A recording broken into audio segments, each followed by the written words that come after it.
Hi guys. Tonight we step into the kind of darkness that makes you pull your blanket a little tighter. Picture yourself trudging through a frozen clearing, the air thick with mist that tastes of pine and smoke. The trees stand like silent guards, their branches crusted in snow. Somewhere ahead, a faint orange glow flickers through the fog. That's your shelter for the night, a humble wooden hut built by hands long gone. The snow crunches beneath your boots, the wind hums in your ears, and every step reminds you that warmth is a rare treasure in this world. You probably wouldn't survive this without a bit of medieval ingenuity, so tonight we'll see just how they did it. So, before you get comfortable, take a moment to like the video and subscribe, but only if you genuinely enjoy what I do here. Tell me where you're listening from and what time it is there. Now, dim the lights and follow me into the story. You stand before the hut.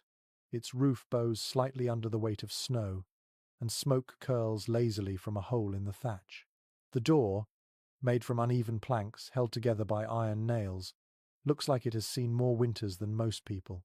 You push it open with a long creak, the sound of age and cold wood complaining. Warm air greets you, heavy with the scent of peat smoke and damp wool. Inside, it's dim. The fire in the center burns low, casting a trembling circle of amber on the dirt floor. A single log crackles, throwing sparks that vanish into the smoky air.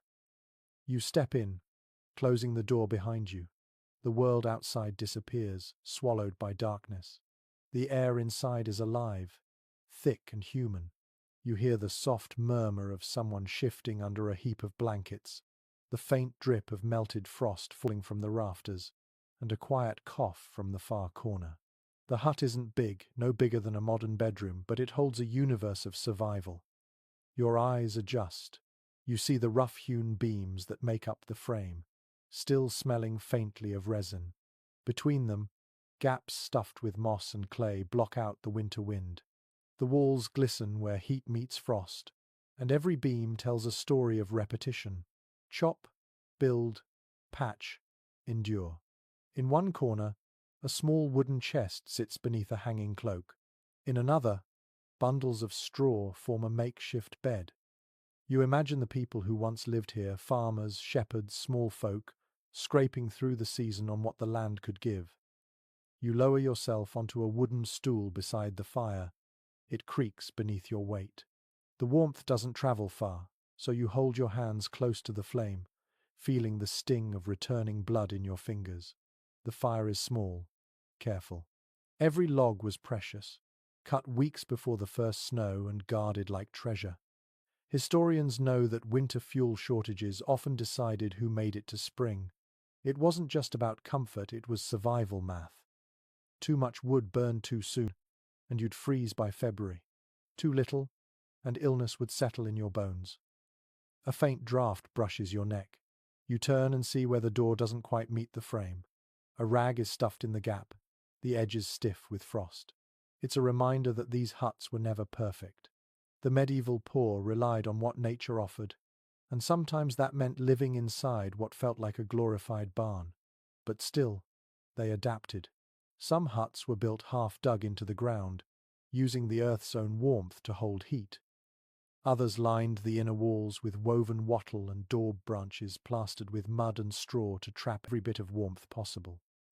You take in the smell of it all: smoke, sweat, wet wool, and faint animal musk. It's strangely comforting, like the scent of persistence. The air feels heavy but alive. Your breath fogs in the chill that lingers beyond the hearth's reach. You realize the rhythm of this life was slower, closer to the heartbeat of nature. Night fell early and lasted long.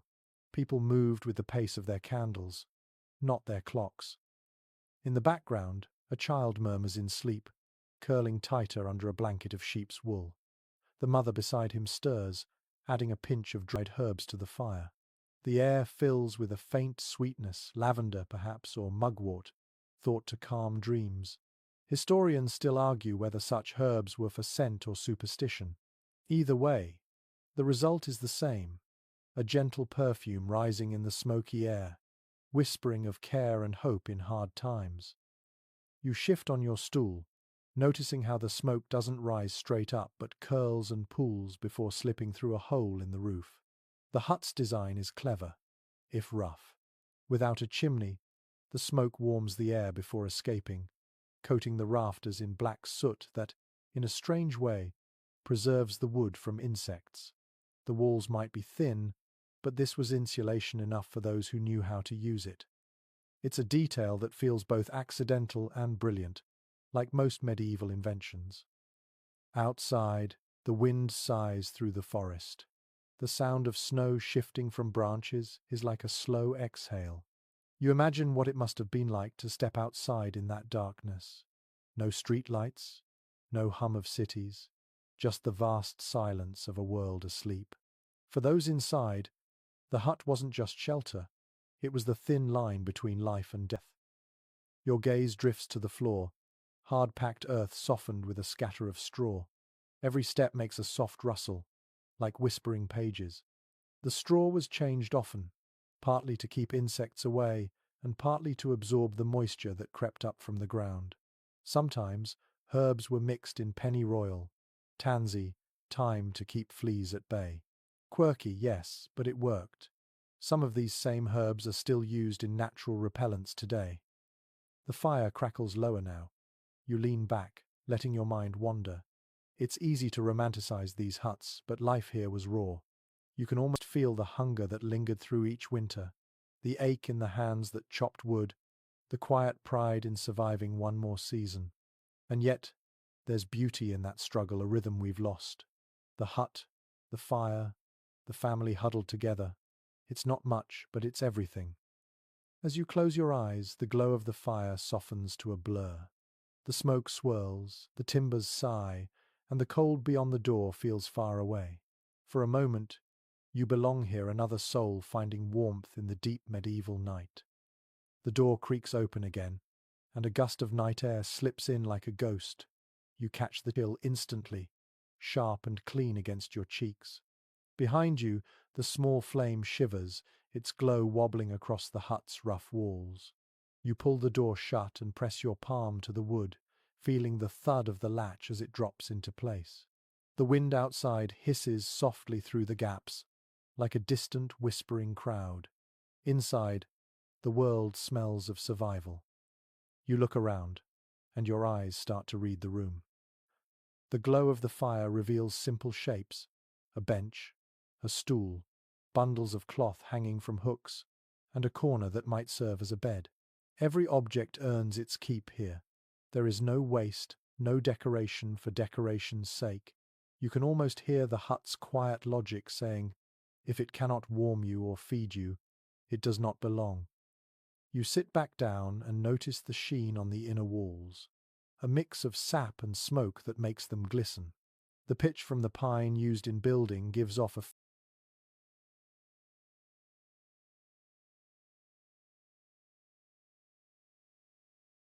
faint sweetness, the kind of scent that lingers on your fingertips long after you touch it. Medieval builders knew pine for its resin-rich durability, and they coated the wood with animal fat or tar to protect it from damp.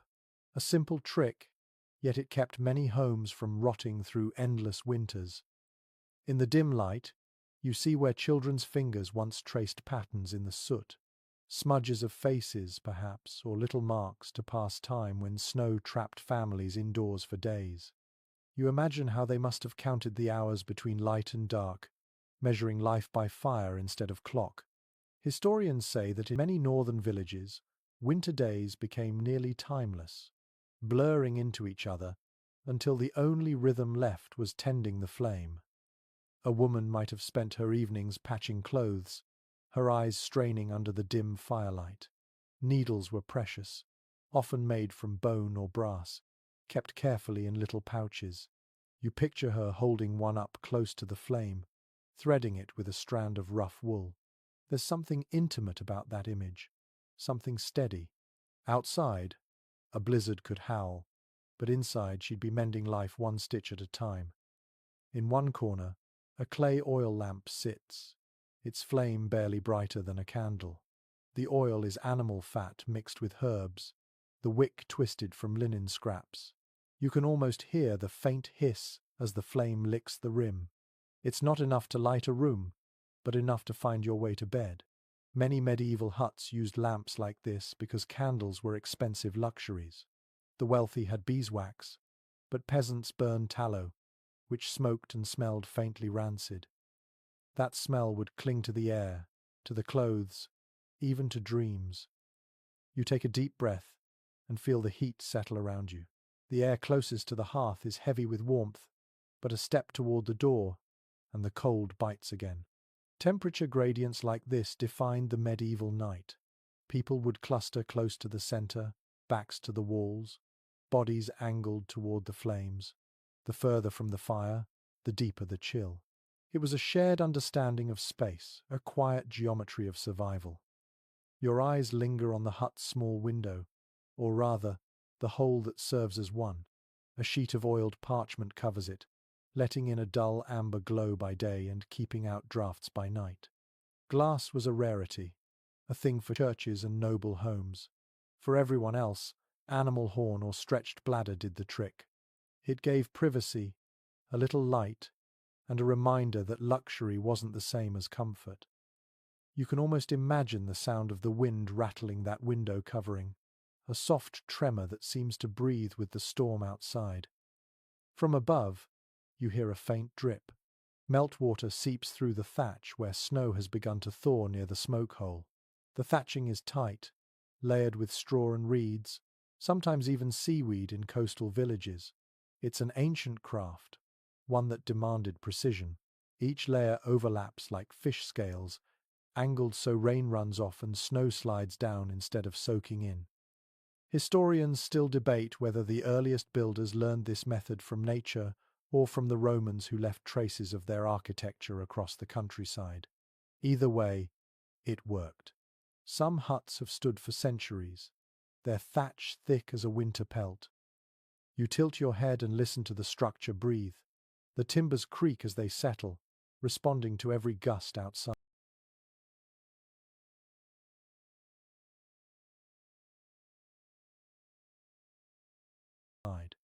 The sound isn't alarming. It's almost comforting, like the groan of an old friend stretching in the cold. The hearth beats at its center, the wind its breath, and you the lone witness to its quiet endurance. In the corner, you spot a small basket lined with bits of cloth. It holds roots, dried berries, and something that looks like garlic. This, perhaps, was a household pharmacy. Garlic was prized not only for cooking but for keeping away sickness and spirits alike. A quirky fact that still lingers in some traditions today. There's an old tale about rubbing garlic on the doorframe to stop frost spirits from entering, though historians can't agree whether people truly believed it or just liked the excuse for superstition. Either way, the air in here smells faintly of it, sharp and alive. You sit quietly, feeling the warmth of the fire crawl up your arms. The flames move lazily, each flicker tracing orange shadows across the roof. The smoke folds and drifts through the small hole above, carrying whispers of heat into the night. It's mesmerizing. The longer you watch, the more the modern world seems to fall away. You start to feel how deeply this kind of life ran, how it shaped people's patience, their endurance, their closeness to one another. There is no hum of machinery, no glowing screen, only the hush of breathing and the crack of burning wood. You think of the countless nights that passed like this, of people sitting right where you are, listening to the same sounds, worrying the same worries, whispering the same prayers. The hut, the fire, the family, these were constants when everything else froze. You lean back against the wall. The rough wood presses against your shoulder, and the warmth seeps in from the side where the fire's heat has soaked the beams. The smell of pine and smoke fills your lungs, and your eyelids grow heavy. Outside, the snow keeps falling, each flake drifting like a quiet blessing. And here you are, safe for now, sharing in the oldest rhythm of all, warmth, breath, and the promise of sleep. You shift your feet and realize just how cold the ground truly is. The fire keeps your face warm, but your toes tell a different story. Beneath you, The floor is nothing but packed earth sprinkled with straw, and each step releases a soft, dusty sigh. Your soles press into the cold, like pressing against a frozen riverbank. The sensation runs up your legs, a creeping reminder of how every inch of warmth must be earned. Most chroniclers of the time agreed that many huts didn't have raised floors at all. Only in the richer homes or in monasteries did people walk upon wooden planks. For everyone else, the ground was the ground, shared with insects, mice, and sometimes the damp breath of the soil itself. To make it livable, people layered rushes or straw across it, changing them whenever the smell became unbearable. An odd little custom survived in certain regions where sweet-smelling herbs like meadowsweet were mixed in to disguise the stench. It wasn't luxury, but it added a faint fragrance to the room, one that might even mingle with the smoke and create a sort of rough perfume of survival. You can almost feel the mixture beneath your feet, dry, crackling straw combined with the soft give of crushed herbs. There is something humble in it, yet clever too. It worked as insulation, however primitive. Modern archaeologists have found traces of multiple layers of reeds and sedges in old hut foundations, proof that people knew more about managing temperature than they're often given credit for. Evidence from the period shows that these layers could be several inches thick, enough to create a cushion against the freezing earth below. The idea of bare feet on straw feels strange to you now, maybe even a little brave. But to them, shoes were for outdoors. Inside, boots stayed by the door to dry beside the hearth. Walking barefoot was not a sign of poverty alone, but of practicality. You can almost hear the quiet shuffle of feet moving softly in the dim light, careful not to disturb the straw that helped keep the family warm. In one corner, near where the straw is thinnest, you notice dark stains where moisture once seeped through. It must have been a constant battle, the floor always on the edge of freezing. Some researchers question if villagers deliberately placed smooth stones near the fire pit to radiate heat overnight. There's no consensus, but it would make sense.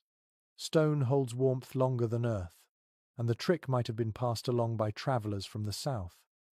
Experts remain divided over whether this was common practice or just regional ingenuity, but either way, it speaks to how deeply necessity shaped invention. You crouch and run your hand along the straw. It scratches your skin but feels alive somehow. The smell is earthy, like dried hay and distant sunlight. Beneath it, the soil is hard as iron. You imagine the daily ritual of cleaning this floor, removing the old rushes, shaking them outside, then spreading a new layer before night. The task would fall to whoever rose first, likely the woman of the house or the eldest daughter, and she'd do it with practiced efficiency before dawn's first light touched the frost. There's something rhythmic in that idea, something calming. The repetition of small chores kept life steady when the world outside was chaos. It was said in some villages that sweeping away yesterday's straw also swept away yesterday's troubles. The belief might sound simple, but in long winters where hope was fragile, little rituals mattered more than reason. A curious detail often overlooked in these traditions is how cleaning became spiritual, a way to push back against despair when the nights grew too long.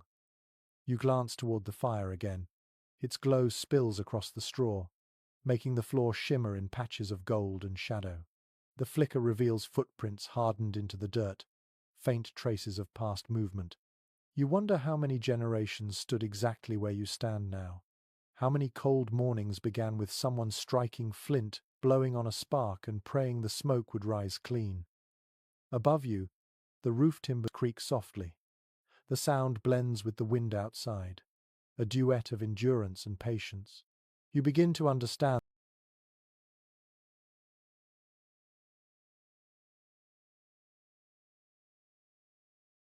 that warmth wasn't just physical here, it was shared through presence. The floor may have been cold, but the closeness of others made it bearable. People slept side by side, sometimes two or three to a bed, children nestled between parents. Privacy was rare, but connection was constant. You imagine lying down on that straw bedding, pulling a thin blanket of wool over your shoulders. The ground might feel unyielding at first, but as your body settles, you'd begin to feel pockets of warmth build beneath you, like little islands of comfort. It's not much, but it's enough to rest. And perhaps that was the secret, to find warmth not in what you owned, but in how you endured together. The straw rustles again, and for a moment it almost sounds like waves. You close your eyes and listen. The fire crackles. Someone coughs softly in the dark. Outside, the wind presses against the walls but doesn't break through. The hut holds steady, as if keeping its promise.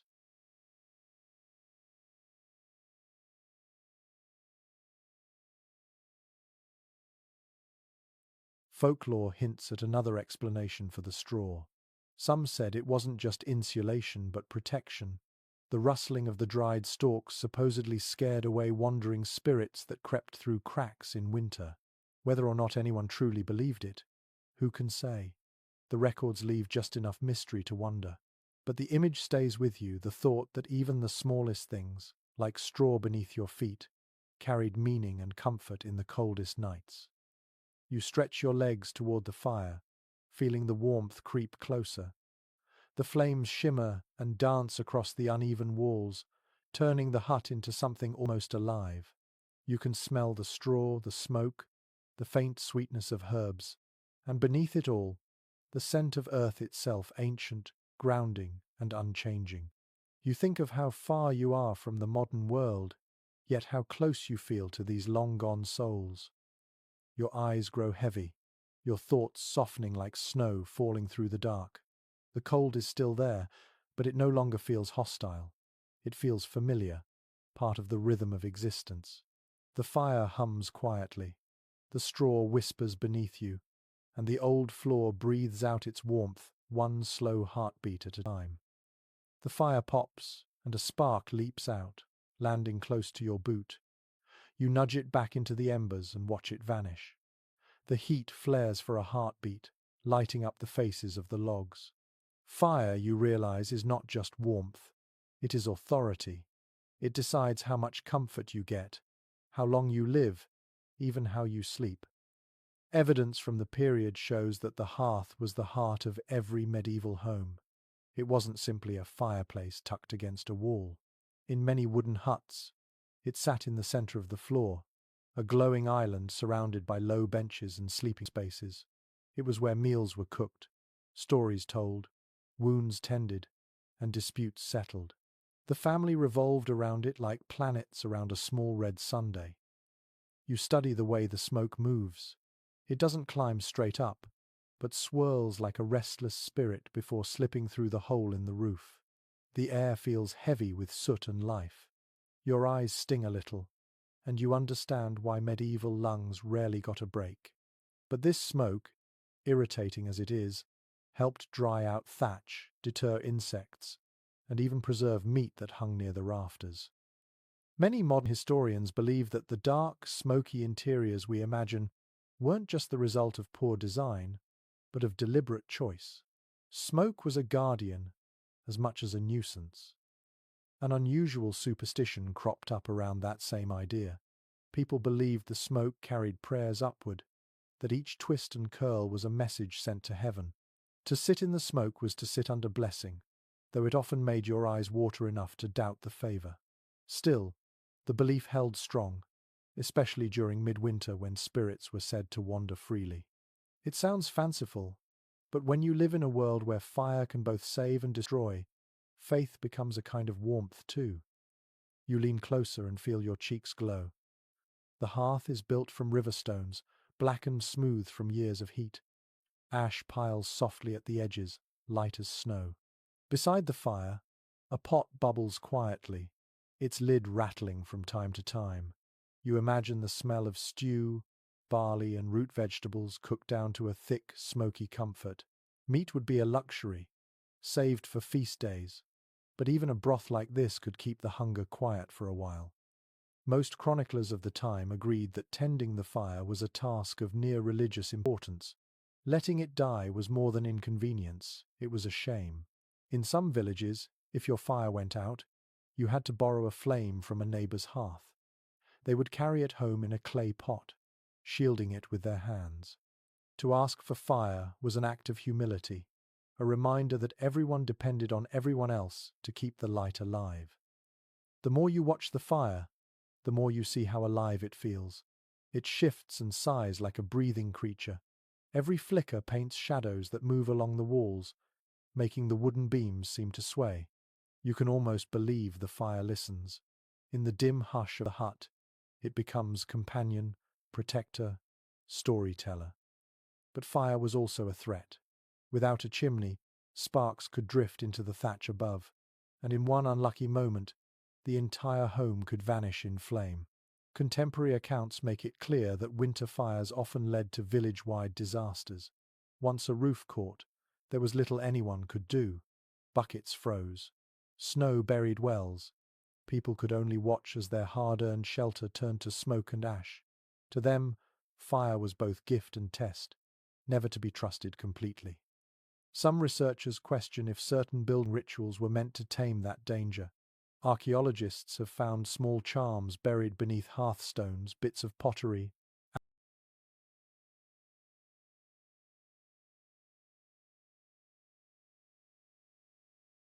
animal bones, even coins. These might have been offerings to household spirits or perhaps good luck tokens placed by builders. No one fully agrees why they were there, but it feels right that something so powerful would inspire both respect and superstition. You think of the modern luxury of striking a match without worry. Here, every spark was a prayer, every ember a responsibility. Imagine waking in the middle of the night to feed the fire, eyes heavy with sleep but hands practiced in the dark. People learned to stir the coals gently, burying them under ash so they would smolder until dawn. It was a delicate art. Too much air and they'd flare up, too little and they'd die. There was no second chance. You look again at the glow, its edges dimming. The family that once lived here might have gathered now, kneeling around the hearth, murmuring short prayers for warmth.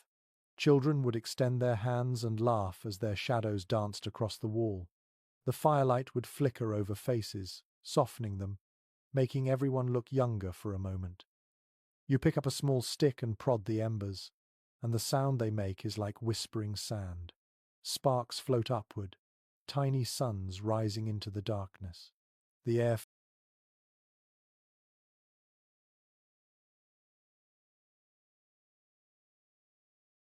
fills with the sharp scent of burnt resin, and you imagine that smell clinging to your hair, your clothes, your dreams. The fire doesn't just warm the room, it claims it. Every surface, every breath belongs to it. There's something meditative about watching it. You begin to understand how people could sit like this for hours, talking softly or saying nothing at all. The fire became their entertainment, their comfort, their measure of time. When the flames sank low, the night deepened. When they rose, morning was near. A curious detail often overlooked in written accounts is that many huts didn't bother to extinguish their fires even in summer. The hearth was eternal. It symbolized the life of the household, passed down through generations. If someone died, a log might be taken from their hearth to light a new one in the home of their kin. The flame was continuity itself. The crackle steadies again, pulling you back from thought. You sit quietly, the warmth licking your face, the cold licking your back. The two elements meet in you, perfectly balanced for now. Outside, the wind continues to hum through the trees. Inside, you have light, warmth, and a sense of something very old, very human, and still very alive. The wind groans against the walls as if testing the hut's courage. Each gust makes the wooden beams creak, the sound deep and tired, like a giant stretching in the dark. You glance up and watch the shadows tremble where the light of the fire reaches. The hut feels fragile tonight, yet it endures. The walls seem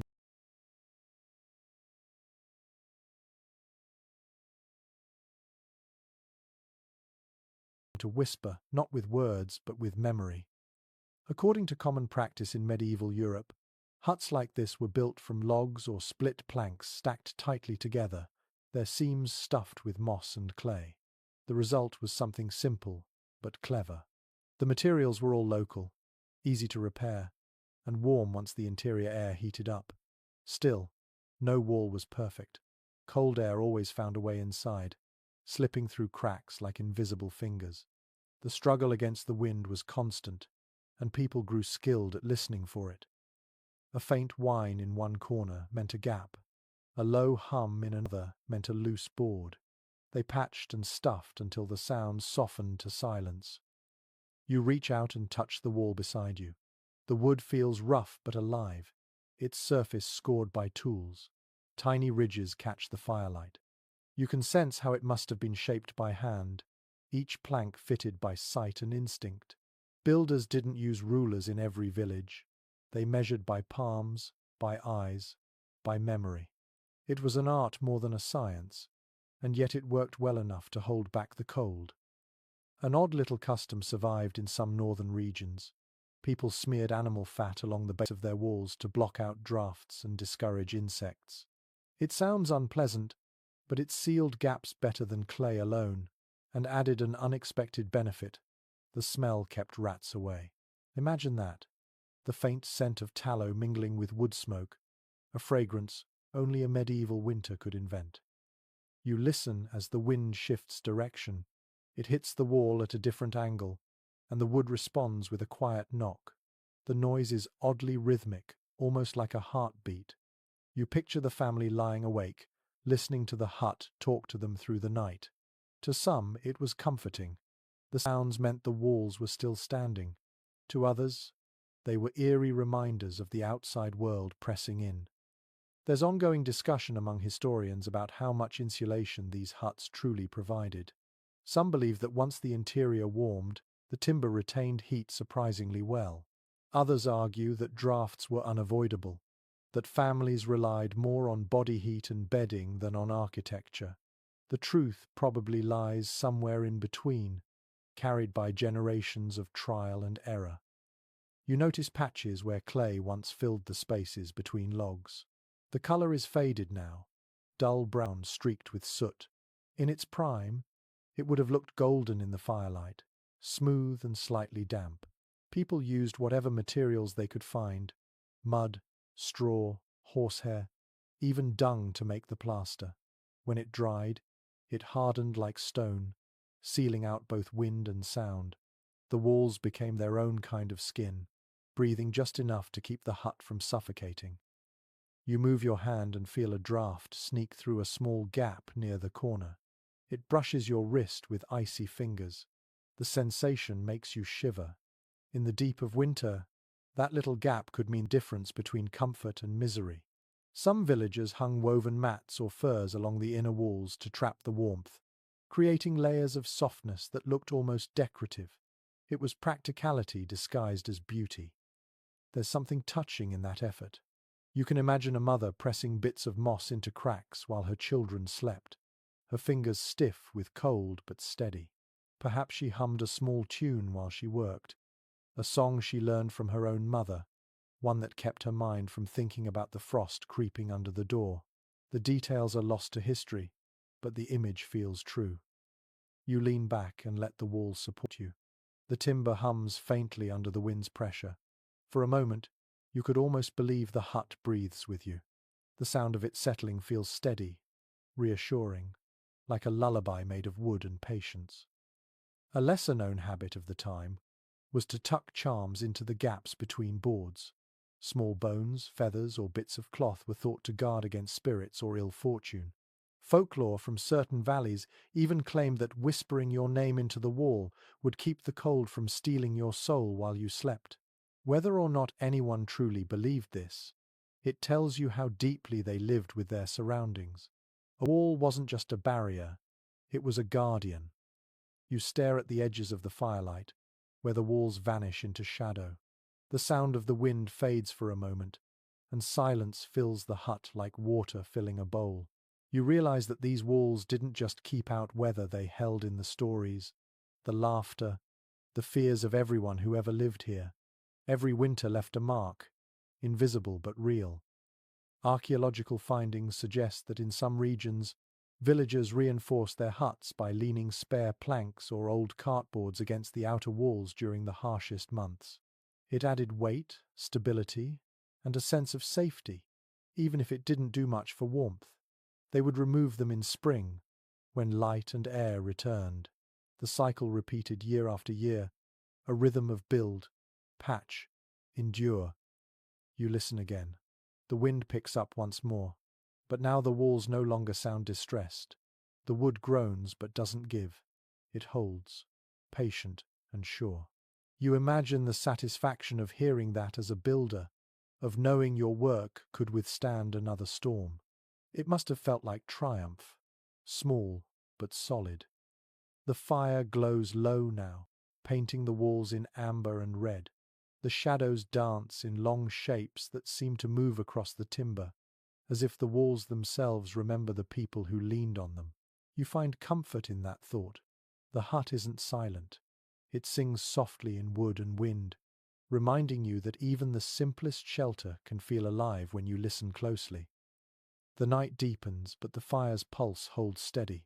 You shift a little closer, wrapping your arms around yourself, watching how the shadows waver across the floor.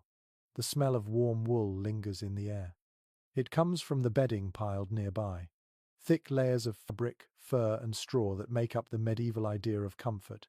You walk toward it and kneel, brushing your fingers across the surface. It feels coarse at first, then softer underneath.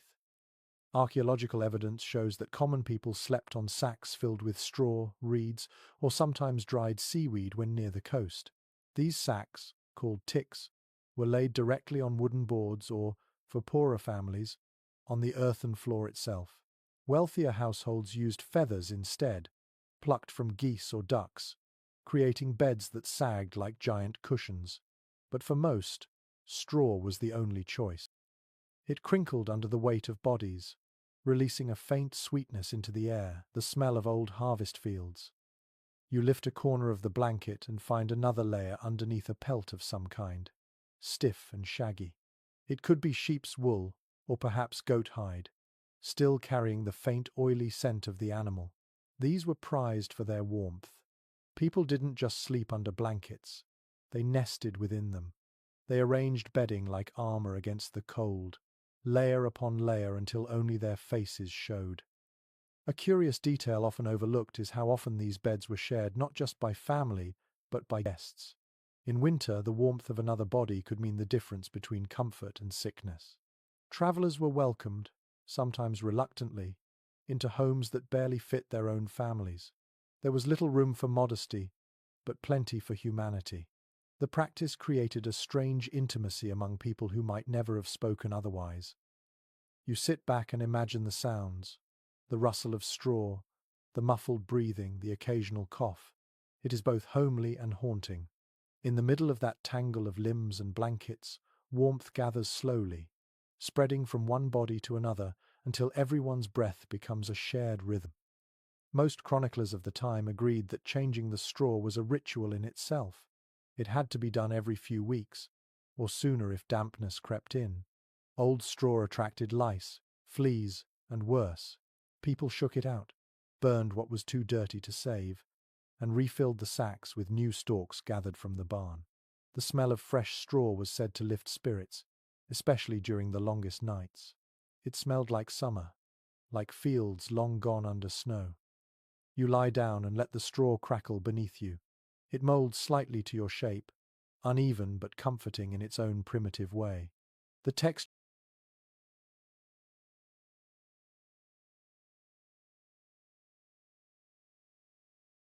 reminds you that softness is relative. For someone used to sleeping on earth, this would have felt luxurious. For you, it's an exercise in imagination. Yet as you listen to the fire crackle and feel the warmth drift across the room, it doesn't seem impossible to fall asleep here. An old belief once circulated that straw carried memories of the field it came from. People said it kept the spirit of the sun locked inside, so even in the coldest night, it gave off a faint echo of warmth. It's a poetic idea, maybe born from wishful thinking, but it fits. You can almost sense the light trapped in each stem, whispering its history into the dark. Some researchers question if the bedding materials varied with region and wealth more than with climate. In Scandinavia, for example, records suggest moss and dried leaves were used under pelts, while in southern Europe, thin mats of reeds were preferred. The diversity tells a quiet story of adaptation, how every community learned to turn its landscape into comfort. Experts remain divided over how hygienic these arrangements truly were, but survival left little room for choice. You shift again and look at the blanket on top. It's thick, woven from wool dyed a dull brown. Once it might have been red or green. The pattern is uneven, the work of hand-spun thread.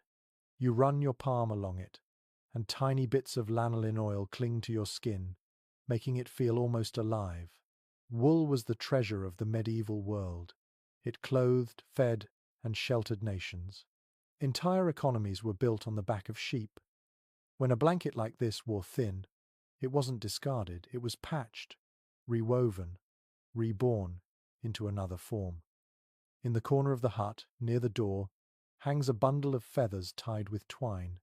It sways slightly in the draught. At first, it looks decorative, but then you notice the way it's positioned above the bedding. People once believed feathers could protect the sleeper from nightmares, especially if they came from white birds. A strange superstition, yet you can understand the comfort of thinking that something gentle guarded you through the dark hours. The air feels warmer here, held close by the thick bedding. You stretch your hand toward the firelight and see the reflection shimmer across the wool. The flicker looks like water, flowing softly over the surface.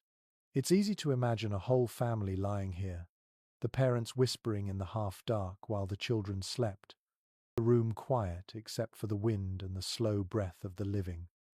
An odd little custom survived in a few mountain regions. Before sleep, people sprinkled salt or ash around their bedding to keep spirits and vermin away.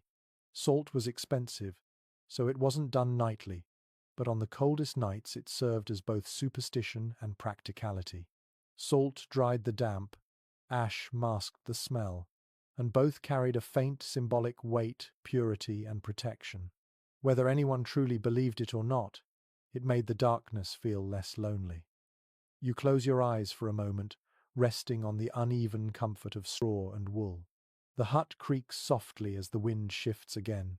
It sounds almost like a lullaby, old and cracked but kind.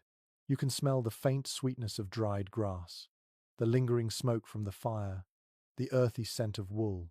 Together they form something that feels whole, as if warmth itself has a texture. You open your eyes again and look toward the ceiling. Smoke gathers there, thick and ghostly, before escaping through the small hole in the roof. You think of all the centuries of sleepers who lay here before you, trusting the same fragile layers to keep the cold at bay. The walls might shift, the seasons might change, but sleep remains the same. Every human, no matter the century, searches for that soft place between waking and dreaming. The fire sighs, the straw whispers. You breathe in and feel the weight of the blankets hold you steady. For a brief moment, the world outside disappears, and you are only a small body wrapped in warmth, listening to the heart of winter beat gently around you. You stir the bedding slightly and hear the faint rustle of straw, like the soft turning of a page. The air feels thicker now, carrying the warmth that bodies have built through the long night.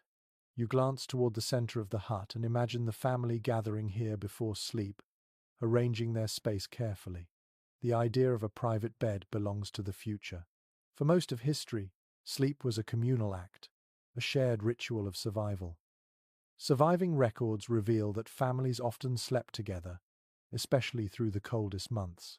A single large bed might hold parents, children, and sometimes even an elderly grandparent or a visiting traveler. Space was limited, and heat was precious. It wasn't seen as strange or improper. It was necessity turned into routine. For many, this was how affection was expressed quietly, through closeness, through shared breath in the dark. You can picture it, a mother in the center, a child curled against her side, another at her feet, the father resting nearest the wall where the cold pressed hardest. Every position had its reason. People learned where warmth gathered best and how to balance comfort against airflow. The faint hiss of breath would fill the hut until it sounded like a single steady wind. An unusual superstition cropped up around this habit. Some villagers believed that sleeping too far from others could invite sickness, that solitude itself let the cold spirits enter the body. It wasn't just warmth they shared, but protection. The idea might sound strange now, yet when the night could kill, superstition and science blurred together like mist and smoke. There's ongoing discussion among historians about how intimacy and sleep customs shifted over time. In monastic communities, for instance, shared dormitories were the rule, yet strict silence and distance were enforced. In peasant homes, silence was impossible, and distance was ignored.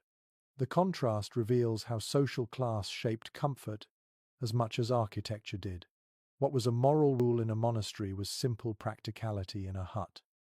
You sit near the fire again and imagine waking up among others. The feeling would be strange at first, elbows touching, breaths mingling, but after a while, it might feel deeply human. There is safety in warmth, and warmth in company. When the wind howled and wolves cried from the forest, a room full of slow breathing was proof that life endured. It is widely recorded that even travelers were welcome to these shared beds. The custom of bed rights allowed strangers to lie beside the family if they had nowhere else to go. Sometimes, a wooden plank divided the sleeping space for propriety, though in the dark and exhaustion of winter, such gestures were often forgotten. The bed became both inn and hearth, the truest symbol of hospitality. A small but fascinating twist to this story is how people developed an etiquette around shared sleep. One had to lie still, avoid kicking, and turn quietly when the others did. Snoring was tolerated but teased, and anyone who spoke too much risked a sharp elbow. Whispered jokes or songs often lulled the younger children to sleep before the fire dimmed. In the dim light, conversation faded slowly until the room sank into breathing and dreaming. You let your imagination wander further.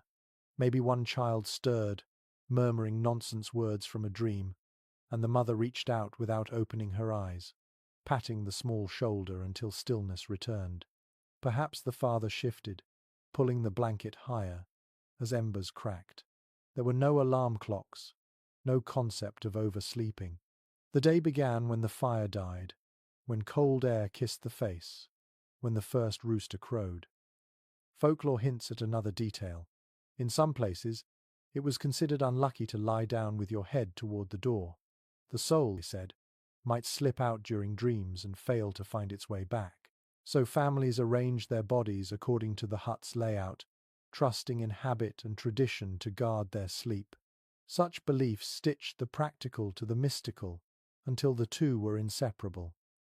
You close your eyes and listen to the sound of the hut around you. The wood sighs, the wind hums outside, and beneath it all, you can almost hear the steady rhythm of sleepers breathing in unison. It feels timeless, older than language. The act of sleeping together wasn't merely about endurance, it was about belonging. When the night stretched for 14 hours or more, this closeness became the measure of safety itself. Experts remain divided over whether dreams were interpreted differently when people slept together. Some suggest that shared dreams, whispered about in the morning, reinforced community bonds. Others think that the very act of waking side by side blurred the line between personal and collective experience. Whatever the truth, the memory of those nights lingers in the way we still associate warmth with companionship. You open your eyes again. The fire has burned low, painting the room in slow-moving red. The bed looks almost like a single creature, breathing softly, alive with the small motions of rest. It's hard not to feel something tender watching it, even across time. These were people who had little yet found comfort in each other's nearness, who turned scarcity into something that resembled peace.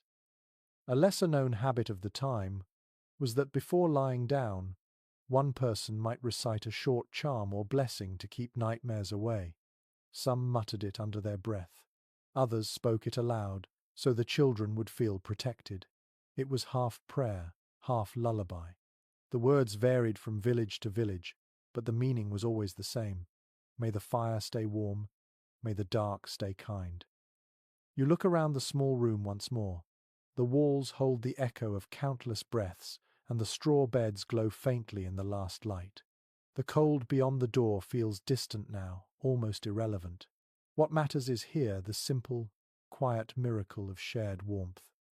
You can feel yourself begin to relax as if that ancient comfort has reached across the centuries. You are not alone. You are part of something human and enduring. The fire hums low, the straw rustles softly, and the old hut breathes around you, content. Outside, the night deepens until it feels endless. Inside, the hut breathes in slow, measured sounds. The crackle of wood, the sigh of the roof, the faint whisper of wind slipping through the thatch. You draw closer to the fire, the warmth wrapping around you like a living thing. Yet beneath the comfort you can sense it, the fear of the dark that haunted every medieval winter. It is widely recorded that people of the Middle Ages feared the night as much as the cold. When the sun sank, the world changed. Beyond the weak ring of firelight stretched a landscape filled with spirits, wolves, and unseen dangers. The human imagination filled every shadow with threat. Without lamps or torches, the forest and fields vanished into a depth that even the bravest avoided. The darkness wasn't empty, it was alive. You listen closely and catch faint sounds outside, the kind that make your heart pause. A branch cracking under ice, a distant animal's cry. Perhaps just the wind, but the mind makes stories faster than reason. You think of the villagers lying on their straw beds, holding their breath, waiting to hear if the noise comes closer. They would have known that sound could mean hunger on four legs, prowling near the hut. A small but fascinating twist to this story is how sound became both warning and comfort. Dogs barking in the distance meant danger was near, but also that others were awake, that the community still watched. The silence that followed was worse. Silence meant the cold had swallowed everything. According to accounts from Northern Europe, people would sometimes hang small bells by their doors to catch movement outside. The faint ring would wake the lightest sleeper, though sometimes it was only the wind playing tricks. Some even scattered dried peas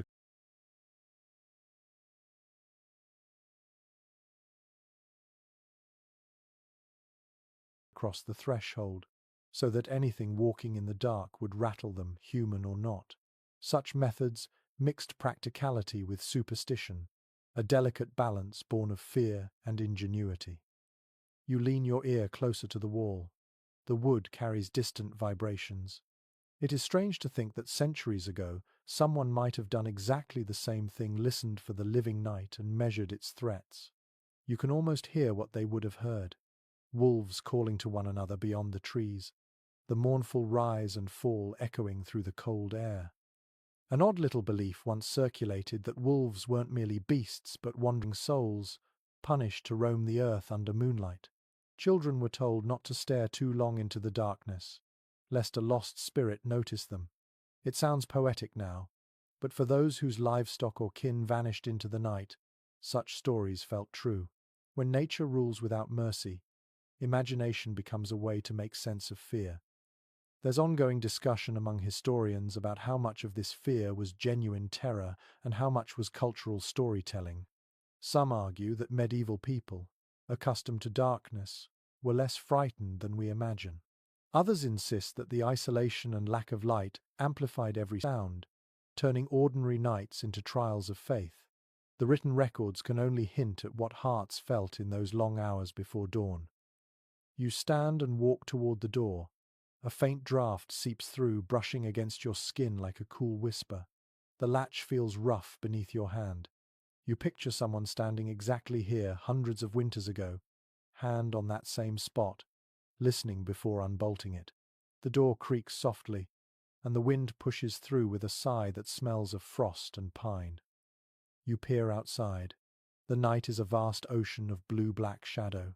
The snow glints faintly, reflecting the firelight spilling from the hut. Every sound seems magnified in the stillness. The faint groan of a branch, the soft movement of something unseen in the forest. It is both beautiful and menacing. You can see how such nights could give birth to entire worlds of legend. People once believed that certain nights were haunted more than others, especially in midwinter when the days were shortest. The longest night was thought to open a door between the living and the dead. Fires were kept burning until sunrise to keep wandering souls at bay. Some families left small offerings, bits of bread or ale outside their doors as a gesture of respect, a small price to pay for peace. You step back and close the door gently. The warmth hits you like a soft wave, and the air inside feels suddenly safer. The firelight dances again, making the shadows shift across the walls like familiar ghosts. You sit down, your back against the timber, and let the flicker soothe you.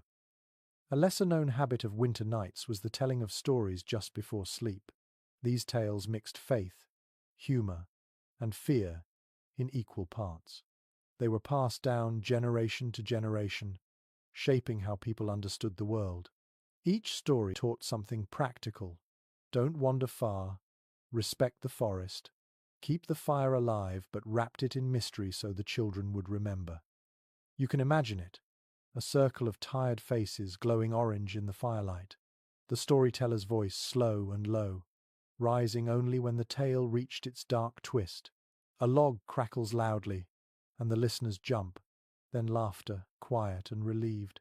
Storytelling wasn't just entertainment, it was a way to tame the night. By naming their fears, people gave them shape, and by shaping them, they took away their power. The hut around you feels warmer now, calmer. The sounds outside have softened, or perhaps your mind has learned their rhythm. You start to see why these nights weren't all dread. There was beauty too, the intimacy of shared light, the music of wood and flame, the quiet understanding that each dawn was a victory. Experts remain divided over whether medieval people truly felt isolated or connected during these endless nights. Some say their faith made them fearless, others that they clung to superstition because fear was constant. Maybe both were true. What matters is the image that remains. People sitting together in the dim glow, wrapped in fur and trust, while the dark world watched from beyond the walls. You lie back, your head resting near the hearth's edge. The warmth hums through the floor, and the cold settles quietly outside. The wind keeps singing, but now it sounds almost kind, like an old friend reminding you to stay near the fire. The night might be long, but you are no longer afraid of it. You listen, breathe, and let the story of the darkness lull you towards sleep. The fire's glow softens to a low red shimmer, and the hut drifts towards silence. Only the wind outside keeps its slow rhythm, brushing snow against the wooden walls. You pull a rough wool blanket tighter around your shoulders and notice how the fibers scratch gently against your skin. Comfort was never smooth in these winters, but it was sincere. Tonight, you begin to think about what people wore to bed when the cold became unbearable. It is widely recorded that medieval people did not have night clothes as we imagine them. Sleepwear was an extension of daily wear, chosen for practicality rather than luxury. Most slept in long linen shirts or shifts that doubled as undergarments during the day. The fabric was coarse by modern standards, but breathable and easy to wash. Wool was far too precious to waste on clothes, meant only for sleep. For many, the same shirt carried them through both waking and dreaming. You hold out a fold of the blanket, its edges rough and uneven, the threads slightly knotted from hand spinning. You can almost picture a woman by the fire, spinning wool into yarn during the short daylight hours, her fingers red from cold but steady with habit. Every garment was made to last, patched again and again, until the fabric became a map of endurance. An unusual superstition cropped up around clothing at night. Some people believed that sleeping unclothed invited spirits to touch your skin, while others thought the opposite, that too many layers trapped nightmares inside. It was a delicate balance, and every village had its own opinion. You can imagine the quiet debates between neighbors, one swearing by an extra tunic, another insisting bare skin meant a purer rest. In the end, survival usually won over theory. The air near the floor grows colder, and you can feel how the warmth rises in layers. Those closest to the fire would have slept in thinner shirts. Those near the walls wrapped themselves in everything they owned. It was common for people to wear hats or hoods to bed, not for fashion but for simple physics.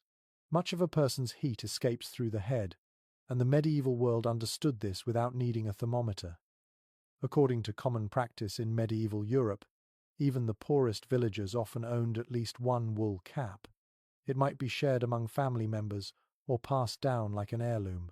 Children wore old stockings on their heads when caps ran out. In some places, people tied scarves around their necks and shoulders to seal in warmth, forming makeshift cocoons against the night. You run your fingers along the hem of your imagined tunic. It feels thick in the mind's eye, heavy with the faint scent of smoke. Everything in this world smells faintly of the hearth because the fire never stopped.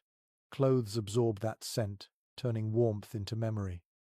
A person's garments told their story, how many winters they'd survived, how many times they'd mended rather than replaced. A curious detail often overlooked is that linen shirts were sometimes scented with herbs before sleep. Housewives sprinkled lavender, sage, or pennyroyal between layers of folded cloth, not for romance but for hygiene. These herbs deterred insects and added a trace of freshness that made the long months of smoke and sweat more bearable. The smell of dried lavender in winter must have felt like a secret promise of spring. You shift and pull the blanket closer. Its weight feels reassuring, grounding you in the dim glow of the fire. Beneath it, you sense the faint prickle of rough fabric against your arms. It's easy to imagine yourself lying there centuries ago, wearing the same kind of linen shift, hoping the small fire would last until dawn. Some researchers question if medieval people truly changed into nightclothes at all. There are accounts of workers falling asleep fully dressed, boots and all, after a long day in the fields. Moving clothes meant exposing the skin to cold air, a risk few would take when frost crept through the cracks. It wasn't laziness, it was instinct. You guarded heat like treasure. You glance toward the wall where a few garments hang from wooden pegs.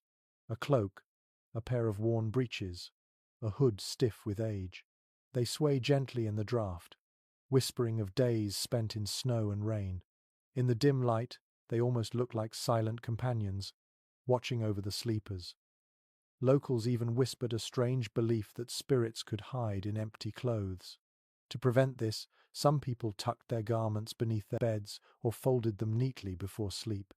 A messy pile invited mischief, they said. Whether it was about order or unseen guests, no one wanted to take the chance. You smile at the thought of someone carefully folding their tunic before lying down on a straw bed, all while believing that neatness might guard their soul. The fire pops softly, and the room fills with a warm, smoky rhythm. The smell of wool mingles with the sweetness of drying herbs. You picture the air heavy with that blend of scent, the faint crackle of embers, the soft sigh of breath under thick blankets. Sleep wasn't about ease, but about surrender. It meant trusting that the fire would hold and the cold would not find you. There's ongoing discussion among historians about how people managed the washing of their clothes in winter. Water froze, soap was scarce, and yet cleanliness mattered for survival. Some accounts mention snow used as a natural scrubber, others describe smoke fumigation to kill lice.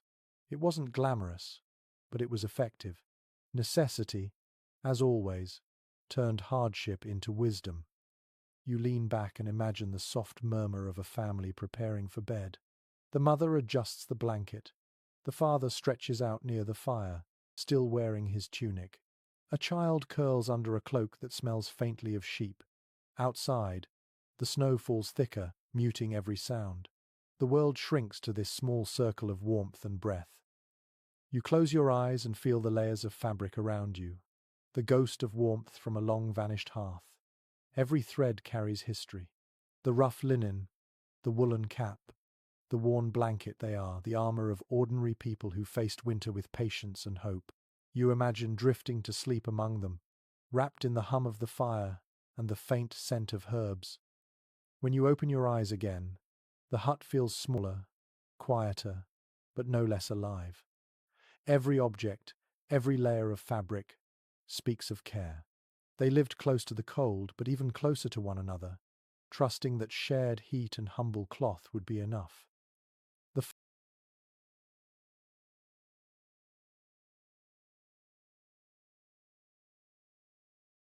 fire sighs and shifts, sending a trail of sparks upward into the dark hollow of the roof. You lie still and watch them rise, their glow reflecting faintly in the air before they vanish. The warmth settles softly across the room, folding everyone in quiet stillness. Your thoughts begin to wander toward what happens behind closed eyes, toward the strange world of medieval dreams. It is widely recorded that sleep, in the Middle Ages, was not only rest but a passage into meaning. Dreams carried weight, sometimes more than waking life. They were treated as messages, gifts, or warnings from forces unseen. Even ordinary farmers believed that what they saw in their sleep could shape the next day. Dreams were the language of the divine, or perhaps of something older than faith. You can imagine lying here in the half-light, wrapped in blankets, eyes closed but mind still alive. The crackle of the fire turns rhythmic, almost like a heartbeat. In that rhythm, thoughts become images. The hut's smoke becomes clouds. The sound of wind becomes a whispering voice. Someone dreaming might see their field in bloom or their ancestors walking through snow. These were not random scenes.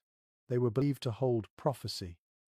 An odd little practice existed among some villagers, placing a sprig of rosemary or thyme under the pillow to invite good dreams. Others preferred a small piece of bread, blessed by the parish priest. If you dreamt of water, it meant change. If of fire, danger. If of bread, prosperity. Dreams were a nightly conversation with mystery, and everyone had an opinion on what the answers meant. There is ongoing debate among historians about whether these beliefs came from Christian teachings or older pagan roots. Some argue that priests tried to redefine dreams as moral lessons, while others say villagers quietly kept their ancestral interpretations. Perhaps both are true, overlapping like the smoke and the stars outside. You turn slightly, the straw beneath you rustling softly. Imagine waking in the darkness, the fire low, your mind still full of images. Maybe you dreamed of a lost friend, or a wolf that spoke in a human voice, or a road you'd never seen before. You would sit up, whisper a prayer, and wonder what it meant. Dreams were both blessing and burden. The more vivid they were, the heavier they felt.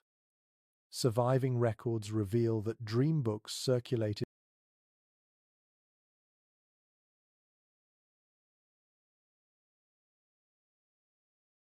among literate clergy and merchants. These books listed hundreds of symbols and their meanings. To dream of teeth falling out was a sign of coming loss. To dream of flying was a sign of spiritual grace. To dream of snow meant purity, though too much of it meant hardship. Few peasants could read, but the ideas spread through talk and story, passed from mouth to mouth like recipes for the soul. A curious detail often overlooked is how connected dreams were to the body.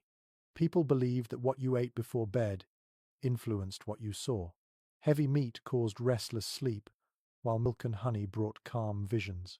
Some even claimed that eating cheese could summon strange or mischievous dreams, a superstition that still lingers quietly in certain corners of Europe. You imagine the family you've been visiting in your mind.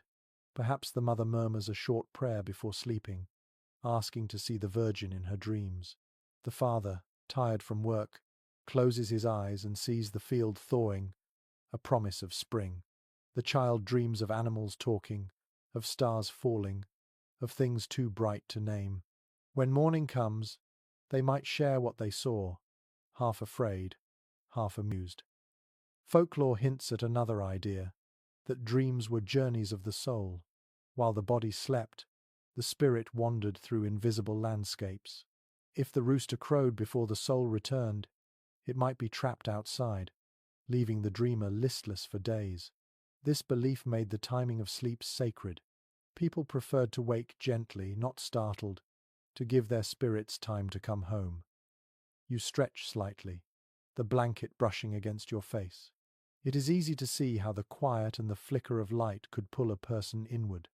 In this world without electric glow, Night was vast and deep, and imagination had space to breathe. The fire's pulse became the heartbeat of thought. According to notes from monastic chronicles, even learned men treated dreams with respect. They recorded visions in careful Latin, trying to separate divine revelation from deceit. Yet no matter how carefully they reasoned, mystery always slipped through their fingers. To dream was to stand on the threshold of the unknown, a space both feared and cherished. An unusual superstition persisted in parts of France and England. If you woke from a nightmare, you were told to spit into the fire and whisper the dream's name aloud, so it would burn away before sunrise. To forget a dream was dangerous. To name it was to reclaim your peace. You can almost see the gesture, someone sitting upright in the smoky dark, murmuring softly to the embers until calm returned. You lie still again, the sound of the hut folding around you. The walls creak, the wind shifts. Somewhere far off, a dog barks once and falls silent. You think of how many centuries people have slept like this, beneath roofs that leaked, beside fires that smoked, trusting that their dreams might carry them safely through the night. A lesser-known habit of some sleepers was to turn their faces toward the east before drifting off. East was the direction of the rising sun, and by aligning with it, they believed they would rise renewed. It was a small act of faith in the certainty of morning, a quiet defiance against endless darkness. You close your eyes and imagine that alignment, the warmth of the fire to your left, the whisper of the dawn somewhere beyond the wall. Your breathing slows to match the rhythm of the hut. Dreams are waiting. The ancient night listens, and in that stillness, the past feels close enough to touch. Somewhere in the darkness, the fire sighs and drops a log. The faint pop stirs you from a half-dream, and for a moment you are caught between worlds. The hut is dim and quiet, yet not silent. Someone nearby shifts under blankets, and the rustle of straw follows. You blink at the ceiling and realize that only a few hours have passed. The night is far from over. You are awake during what medieval people called the first sleep.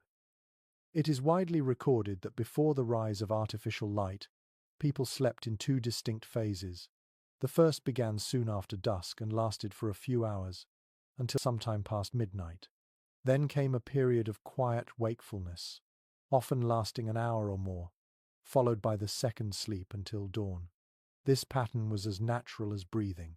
The body followed darkness as faithfully as tides follow the moon. You sit up slightly, the wool blanket falling from your shoulders. The fire has burned low, glowing like a bed of jewels. The air tastes of smoke and iron. Around you, the rest of the family stirs softly. One child mutters a few nonsense words in sleep. The mother opens her eyes, yawns, and adds a piece of wood to the hearth. The glow brightens just enough to reveal tired faces and small smiles. An odd little custom persisted during these hours. People would rise quietly to tend the fire, relieve themselves outside, or even pray. Some took the chance to talk in whispers, to share thoughts that daylight did not allow. It was a pause between worlds, a pocket of calm where work and rest touched hands. A traveller might use the time to mend clothing by firelight. A mother might nurse her baby. In those moments, time felt both endless and tender. There's ongoing discussion among historians about why this segmented sleep pattern faded. Some argue that artificial lighting reshaped our inner clocks, compressing rest into one block. Others suggest that industrial schedules made two sleeps impractical. Whatever the cause, the shift was permanent. Yet as you sit here watching the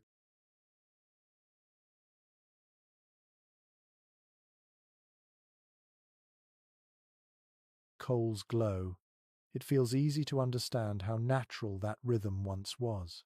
Night was long, and sleep could afford to wander. You rise and step carefully across the straw. The ground feels cool underfoot, a quiet reminder of the world's patience.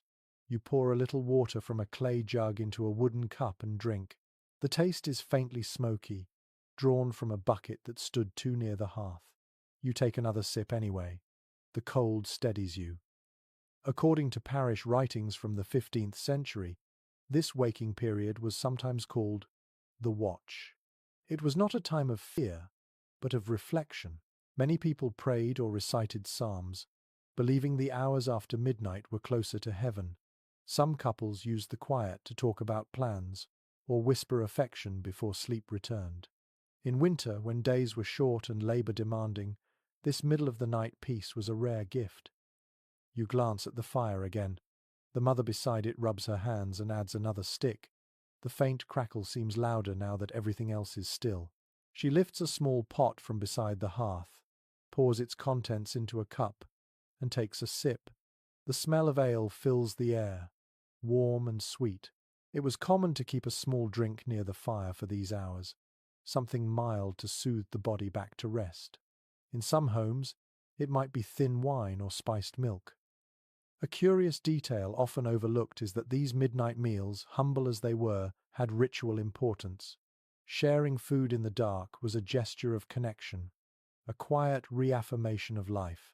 Families might pass the cup around, each taking a sip before lying down again. It sounds small, but in the silence of winter, such acts mattered. They reminded everyone that they were not alone, that warmth and company still existed in the heart of the cold. Outside, the wind shifts direction. The roof sighs, shedding a little snow. You hear a faraway owl call once, then fade into stillness. For a moment, the entire world seems to hold its breath. You sit back down near the fire, the cup warm in your hand, and stare into the embers. Their red glow pulses softly, each spark a heartbeat of time. An unusual superstition lingered around these hours of wakefulness. People said that spirits walked the land most freely then, especially in the deep of winter. If you were awake, you might catch a glimpse of one passing by your door. To keep them at bay, some families kept the fire alive, others whispered a few lines of prayer before dozing again. Even so, many claimed the stillness of this hour felt holy, not haunted. You lean your head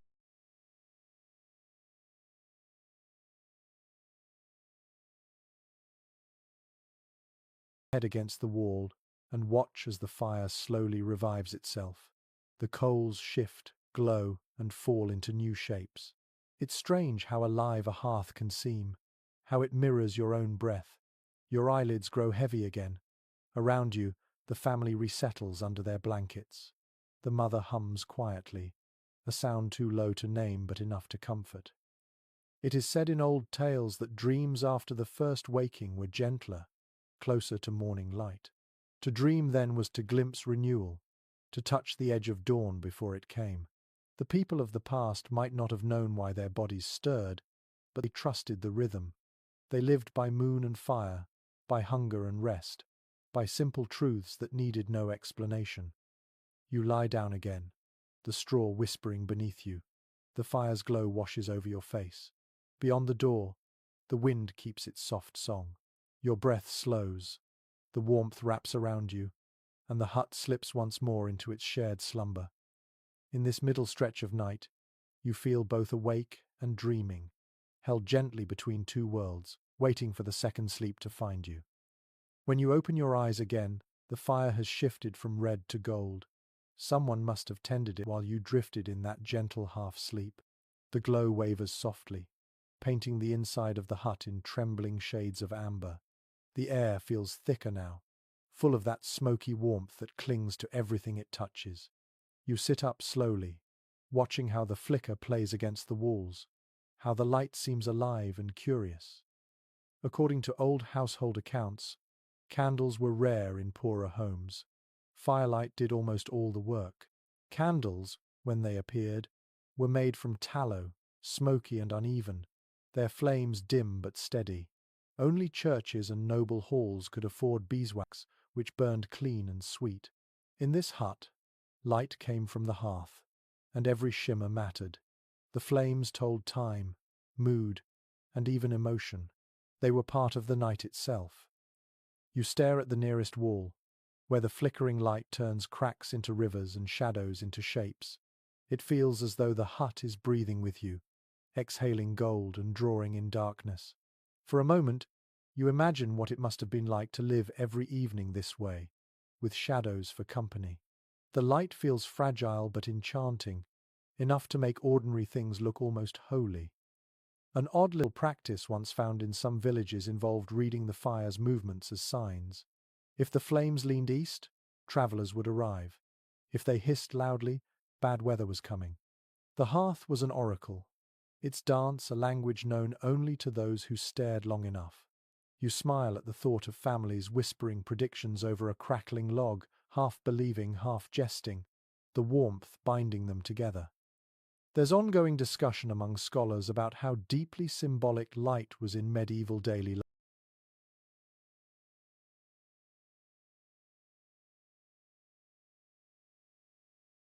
life. Some argue it carried purely practical importance, while others see it as spiritual. In a world of darkness, illumination had meaning beyond utility. The faintest candle could be a metaphor for faith, for knowledge, for life itself. To sit in light was to remember hope. You lean closer to the fire and feel the heat trace across your face. It hums softly, as if aware of your gaze. The shapes it throws on the wall shift with every breath of air. A curl of smoke catches in the rafters, spreading into a slow-moving cloud that glows and fades. The smell of pine resin, scorched wood, mixes with the lingering scent of wool. It's intoxicating in its simplicity. It is widely recorded that people often used firelight to tell stories before sleeping. Each flicker painted its own theatre on the walls, and children would watch as if the shadows themselves performed. A mother might tell a tale about saints or lost travelers, while the flames acted it out in wavering silhouettes. The light danced, the words flowed, and for a moment imagination replaced hunger and cold. You notice how the flames change shape when someone moves near them. A child stirs under the blankets, and the light jumps higher, spilling across the straw floor. Every movement in the hut seems connected to it, like the room and the fire share a pulse. Perhaps that is why people saw their hearth as something alive. It listened, it responded, it remembered. A curious detail often forgotten is that many families used soot and candle smoke to mark time or count events. They drew lines or crosses on the walls with blackened sticks, recording births, deaths, and seasons. The walls became diaries of flame and ash, a visual memory that faded slowly with each new year. You glance at the timbers here, and think you can almost see faint marks beneath the soot, long rubbed away but still whispering from the past. The light shifts again. You notice how it stretches and contracts as the logs burn down. In that rhythm, you find calm.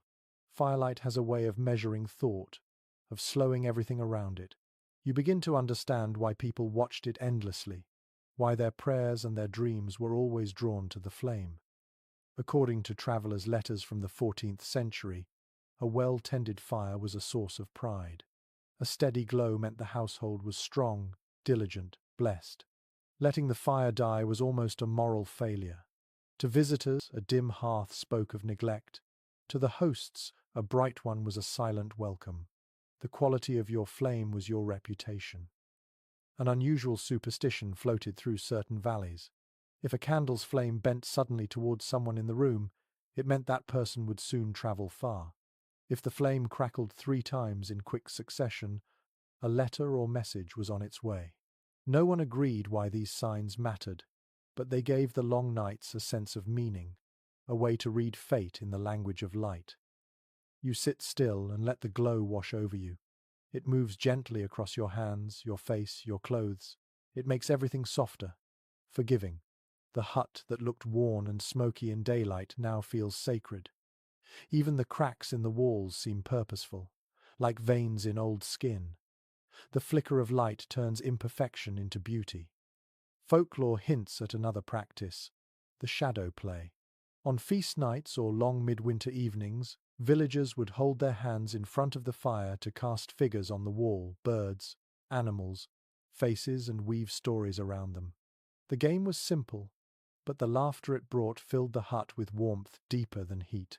Children would giggle, adults would smile, and for a few moments, hardship gave way to wonder. You close your eyes and see that glow behind your eyelids, red and gold swirling together. The warmth on your skin feels steady now.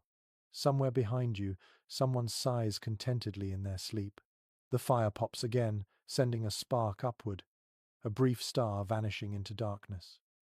Experts remain divided over whether these quiet hours before the second sleep were the most peaceful of all. Some say they were times of reflection, others of communion. Whatever the truth, the feeling remains this balance of light and dark, of warmth and silence. It is the heartbeat of winter itself, repeating endlessly through the centuries. You rest your head on your arm and watch the light dance for a little longer. It bends, wavers, then steadies again. The story of flame is simple but infinite. To burn, to fade, to begin again. Your breathing slows to match its rhythm, and soon you are adrift once more in the warm current of the night. The air in the hut grows still. The fire has sunk low again, and only faint embers remain, glowing softly like the last heartbeat of warmth. The silence feels heavy, the kind that makes your ears ring. You sit up and sense how thick the cold has become. It presses against the walls, wraps around the hut, tries to creep through every gap. This is the hour when even the bravest felt the weight of winter most keenly.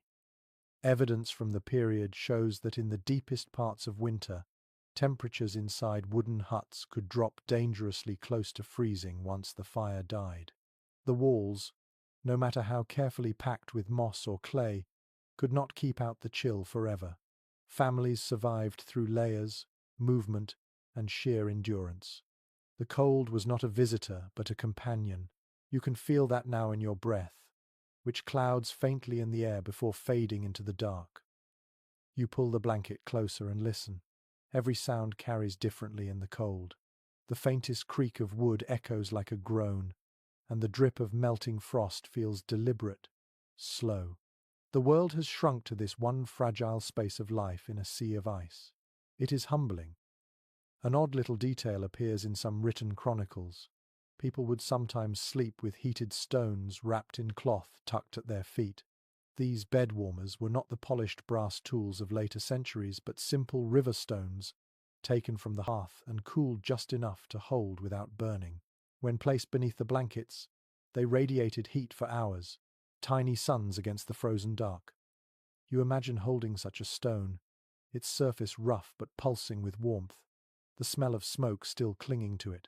You would nestle it beneath your feet, close your eyes, and feel the heat soak slowly upward. For a while, it would feel like protection, a secret weapon against the cold. When the warmth faded, you would reach for another from the edge of the fire and repeat the ritual, half asleep, half awake. Some researchers question how effective these small methods were. Could a few warm stones and a wool blanket really fight back against nights that froze rivers solid? The debate remains unresolved, though archaeology and common sense suggest that even small heat sources could make the difference between endurance and illness. The medieval body adapted in ways the modern one has forgotten. You look toward the wall where frost has crept through the cracks in thin white veins. The air smells different now, sharper, like metal and snow. The timbers pop occasionally, expanding and contracting in the shifting temperature. You imagine families listening to the same sounds, waiting for dawn, whispering to each other to stay awake a little longer. Sleep was rest, but it was also risk. If the fire died and the body slipped too deep into dreaming, the cold might win. According to old folk sayings, the coldest hours were ruled by silence itself. People spoke little then, afraid their voices might break the stillness and invite misfortune. In some regions they called it the wolf's hour, not only for the predators outside, but for the way the mind began to turn inward, hunting its own thoughts. Loneliness felt thicker at that time. You close your eyes and listen for what they might have heard. The faint whistle of wind through the roof hole, the soft hiss of dying coals, the gentle snore of someone lost to sleep. Beyond that, nothing. It is a silence so deep that it almost hums. It is both eerie and peaceful, the sound of a world resting under its own weight. A curious detail often overlooked is that frost did not only cling to the outside, In the coldest huts, ice formed on the inside of walls, even on the edges of blankets. People would wake to find their breath frozen in tiny crystals on the wood beside them. Some described it as beautiful, a fragile lace made by the night. Others saw it as a reminder of mortality, a decoration placed there by winter's hand. You shift closer to the hearth, hoping for one last trace of heat. The coals glow faintly, their edges white, their centers red. You blow on them, and for a moment the light brightens, the warmth returns. You can see how many generations must have done the same gesture. Breathe life into flame, the oldest prayer in the world. There's ongoing discussion among historians about how people managed to maintain health in such cold. Records show a surprising resilience. Diets rich in fat and ale provided some insulation, while layered clothing and constant movement kept circulation alive. They accepted discomfort as the price of life, not as a tragedy, but as a teacher. Folklore hints at another belief. It was said that the spirit of winter wandered the land in the shape of a pale woman, her breath, the frost on the windows.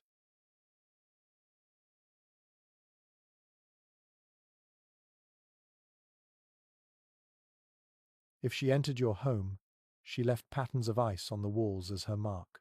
To keep her out, families burned herbs like juniper and thyme, their fragrant smoke curling through the hut. Whether this was ritual or imagination, the scent still lingers in the stories. You lean back, watching the breath leave your mouth in faint clouds. It feels almost alive, as if your body is making ghosts. Outside, the night presses harder. The walls tremble softly. Somewhere far off, the wind changes tone, lifting and falling like a distant hymn. It is widely recorded that in the far north, people learned to read these wind songs like language. A rising howl meant new snow. A low hum meant ice thickening on rivers. The villagers would listen before sleeping, deciding if they would hunt or stay inside come morning. Nature spoke clearly to those who lived close enough to hear it. You pull the blanket over your head for a moment and breathe in the trapped warmth. The smell of wool and smoke is grounding, almost sweet. Your heartbeat slows, matching the rhythm of the cooling fire. The cold presses closer, but you no longer fight it. You understand what the people here once knew. Cold is not the enemy, only a reminder of how precious warmth truly is. The frost creeps higher on the wall, the coals dim, and yet, as you lie there in the quiet glow, you feel a strange calm. The night is vast, the cold relentless, but you are small and steady, another soul wrapped in the same long story of endurance. Somewhere beyond the dark, dawn waits patiently, and for now, that is enough. The first light of dawn is still hours away, but something stirs in the shadows. You hear a faint scratching sound from the corner of the hut. It is subtle at first, like a dry whisper. Then it grows into a small rustle beneath the straw. You sit up slowly, realizing what the noise must be. Not spirits, not wind, but the small companions of every medieval sleeper. Surviving records reveal that huts like this were never entirely private. The warmth that drew families together also drew everything else seeking shelter. Mice, beetles, fleas, even the occasional snake during milder months. It sounds dreadful now, but people accepted these visitors as part of life. In winter, the struggle for warmth belonged to all living things. The hut was a shared fortress of survival. You lift a corner of the blanket and peer toward the straw mattress. A small movement ripples through it, and you imagine the tickle of tiny legs running just beneath the surface. The straw crackles softly, releasing a faint scent of dried earth. It feels oddly intimate, as if the very floor breathes alongside you. An odd little custom persisted in some regions to cope with this quiet invasion. People sprinkled herbs such as tansy, mint, or wormwood into the bedding to discourage insects. These plants gave off strong odors the pests disliked. The fragrance must have filled the room, blending with the scent of smoke and wool until it became the perfume of the season itself. In some places, They even rubbed garlic along the floorboards or burned juniper twigs to drive the smallest creatures away. According to household guides from the 15th century, the most determined offenders were bedbugs and fleas. They hid in the seams of blankets and the cracks of wooden boards. Even the rich, with their feather beds and curtains, were not immune. It is said that King Henry IV once blamed a restless night on the bite of invisible armies. You smile at that. Even kings had to scratch sometimes. There's ongoing discussion among medical historians about how medieval people understood cleanliness. Soap existed but was costly, and water in winter was too cold to waste on full washing. Instead, they relied on dry methods: brushing, scraping, and perfuming. Ash mixed with vinegar served as an early disinfectant, while sand or ground herbs were used to polish skin and hair. These makeshift routines kept sickness at bay more effectively than one might expect. You shift slightly on your straw bed, trying to imagine living in such intimacy with the earth. Every sound, every scent, every movement connects to survival. Even the small creatures scuttling in the dark are reminders that warmth and life are never solitary. Perhaps that is why medieval people rarely feared them. To share space with pests was not a failure, but proof that warmth existed to be found. A curious detail often forgotten is how certain insects played unexpected roles in daily life. Fireflies caught in small jars served as natural nightlights in warmer months. Beeswax, taken from hives, became candles that outlasted winter. Even lice were believed to carry the sins of humanity, and removing them was seen as a symbolic cleansing.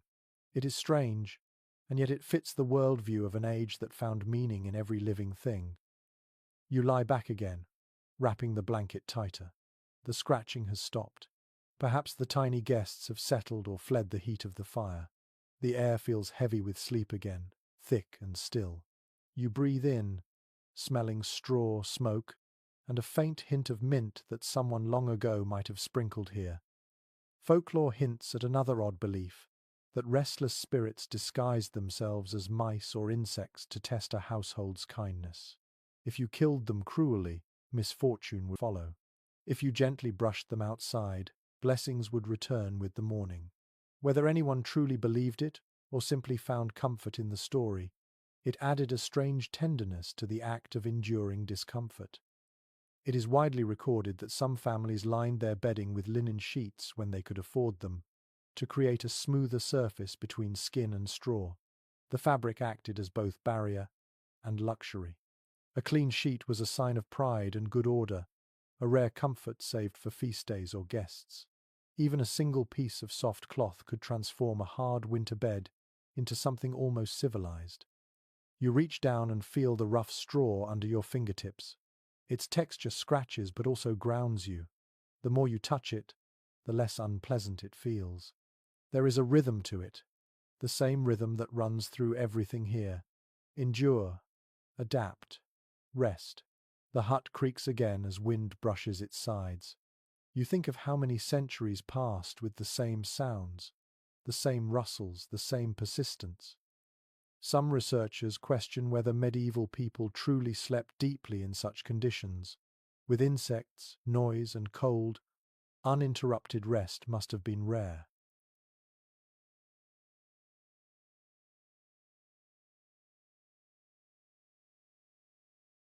Yet accounts describe people waking refreshed, rising before dawn to begin work without complaint. The body learned the language of its world, tuning itself to roughness, to the whisper of straw and the hum of small lives beside it. An unusual superstition surrounded the morning's first bite from a flea. If it drew blood on a feast day, it was taken as a sign of good luck. Pain meant life, warmth, and movement, proof that winter had not yet claimed its hold. Such small optimism reveals the stubborn resilience of the time. Even an itch could become a reason to smile. You roll onto your side and let your gaze rest on the fading glow of the coals. The hut is still. The faint hiss of the wind has softened. The straw under you has warmed with your body. You can almost imagine that even the insects have stopped moving, lulled by the same heat and rhythm. You close your eyes, and for a moment, you understand the strange peace of this world. Life, in all its mess and movement, shares the same fragile shelter. Every sound becomes part of a single, quiet song. The warmth holds, the night endures, and the sleepers drift deeper into dreams that belong to no one and everyone at once. The faint hum of the night fades into a deeper stillness. You stir beneath the blanket, stretching slightly, feeling the lingering warmth from the fire and the soft resistance of the straw beneath you. In this silence, another rhythm begins to surface, the rhythm of human closeness. You turn your head and glimpse the slow movement of others sleeping beside you, wrapped together beneath layers of wool and hide. It is widely recorded that in medieval homes, space was a luxury. Most huts had only a single room, sometimes two if fortune allowed. There were no walls to separate living from sleeping, no doors to close for privacy. Within that small world of wood and smoke, every sound and every breath belonged to everyone. Families, couples, travelers, and even animals shared the same air, the same warmth, and sometimes the same bed. You look at the dim glow of the fire and imagine the scene more clearly. The mother turns in her sleep, her hand brushing her husband's shoulder. A child, half buried under a blanket, curls closer. Even in sleep, bodies learn to find one another, to fit like puzzle pieces against the cold.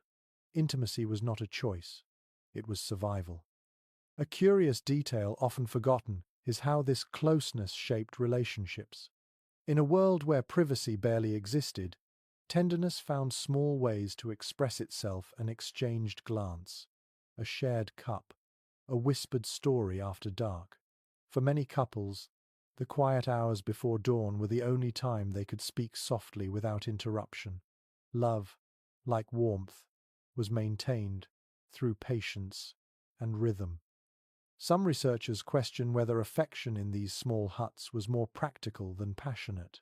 Yet evidence from letters, songs, and poems paints a different picture. Even the humblest people wrote of longing, devotion, and tenderness, often comparing love to the comfort of a fire or the strength of a wooden roof. They knew that intimacy could exist without space, that connection could bloom in the narrowest corners. You can almost hear their quiet laughter, see the way hands brushed together as they rearranged blankets. A small touch meant more than a grand gesture. To share a bed was to share breath and trust. When the cold was fierce enough to numb fingers and crack lips, human warmth became its own kind of light. An odd little practice appears in folklore. Some couples slept back to back to trap heat between them, a position that came to symbolize both partnership and independence. The saying went that a good marriage is like winter sleep, close enough for warmth, but with room to breathe. You smile at the wisdom in that, the practical poetry of ordinary life. According to surviving household notes, newlyweds were often given wool blankets or furs as wedding gifts, not silver or gold. The idea was simple: love needed warmth to last. Some communities even had blessings for the marital bed, short prayers whispered over the linens to ensure harmony. It might sound quaint now, but for people whose lives revolved around shared comfort, such rituals felt sacred. The air in the hut shifts slightly, and you sense movement again. The father rises quietly, adjusting the blanket over his children before returning to his place. The gesture is small but profound, a reminder that care was measured not in words but in deeds. When you live within inches of one another, kindness becomes part of breathing. There's ongoing discussion among cultural historians about how people balanced modesty and intimacy in such settings. Church records suggest constant tension between moral teachings and practical needs. Sleeping together was normal, but public displays of affection were discouraged. The hut became both a confessional and a sanctuary, a space where love existed, unspoken yet understood. You stretch out your legs and imagine the feeling of shared warmth spreading through the bed. It is soft and steady, the warmth of trust more than of fire. You can almost feel the heartbeat of the hut itself each breath, a reminder that togetherness was their strongest defense. A lesser-known habit among villagers was the morning promise. Before leaving bed at dawn, Couples would exchange a few quiet words, simple wishes for luck, safety, or good weather. It was not ceremony, but gratitude. They had survived another night together, and in the deep of winter, that was something worth acknowledging. Folklore hints at another gentle belief. If two people slept so closely that their breath mingled in the cold, their souls were said to become intertwined, never to part entirely even after death. Perhaps this was comfort for the living, or perhaps it was something deeper, a recognition that warmth, once shared, lingers beyond the body. You close your eyes for a moment, imagining what that closeness might have felt like: the roughness of wool, the faint smell of smoke in someone's hair, the quiet of a world without machines or clocks. In such stillness, love becomes elemental, stripped to its core. The fire flutters softly, and shadows move across the walls. You open your eyes again to see them dancing, two shapes leaning together, one small shape nestled between. You know it is only the light playing tricks, yet it feels like a memory you have stepped into. It is widely recorded that the human heart beats slower in cold weather, but warmth shared between bodies restores it, deepens it.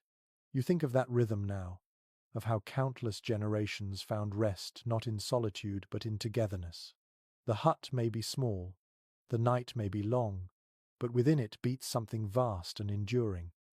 You settle again beneath the blanket, the straw sighing beneath you. Around you, the soft sounds of breathing fill the air.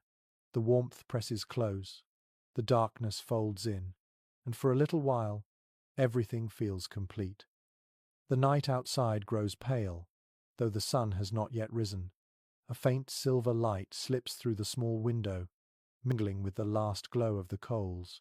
You breathe in and taste the air, sharp, cold, and faintly sweet with the smell of frost. Somewhere in the distance, a rooster calls once, and the sound seems to tremble through the frozen world. The village, still half asleep, begins to stir beneath its blanket of snow. It is widely recorded that medieval villages in winter moved as one body. When night fell, every hut sank into silence at roughly the same time. When morning approached, the same quiet awakening rippled through the fields. No one needed a clock. The smoke rising from a neighbor's chimney was signal enough that the day had begun. You step outside the hut, wrapping your blanket around your shoulders. The air cuts like glass, clear and perfect. Snow crunches underfoot, its surface hard and glittering. The horizon blushes faintly pink, the first promise of dawn. The world looks untouched, as if every sound and breath has been buried under white. The roofs of nearby huts sag gently with the weight of the night's fall, and thin streams of smoke begin to curl into the sky. A curious detail often overlooked is how sound changes after snow. In the medieval countryside, deep snow turned the world silent in a way few of us ever hear now. Hooves, footsteps, even voices were muted, swallowed by the frozen air. Villagers said that in such stillness, you could hear your own thoughts as clearly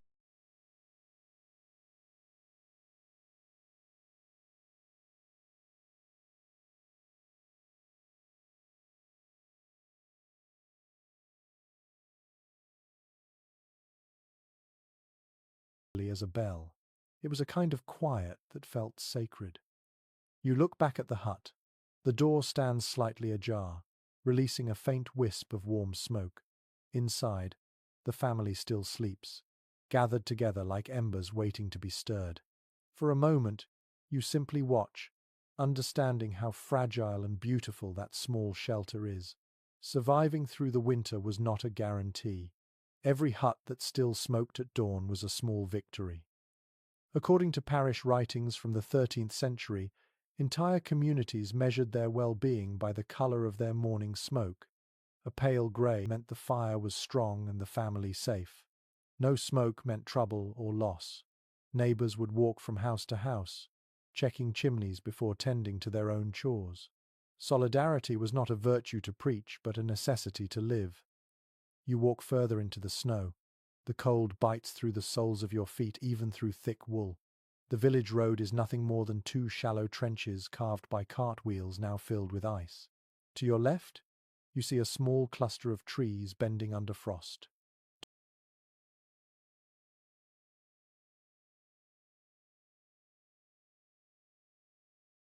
To your right, a line of low fences almost buried in drifts.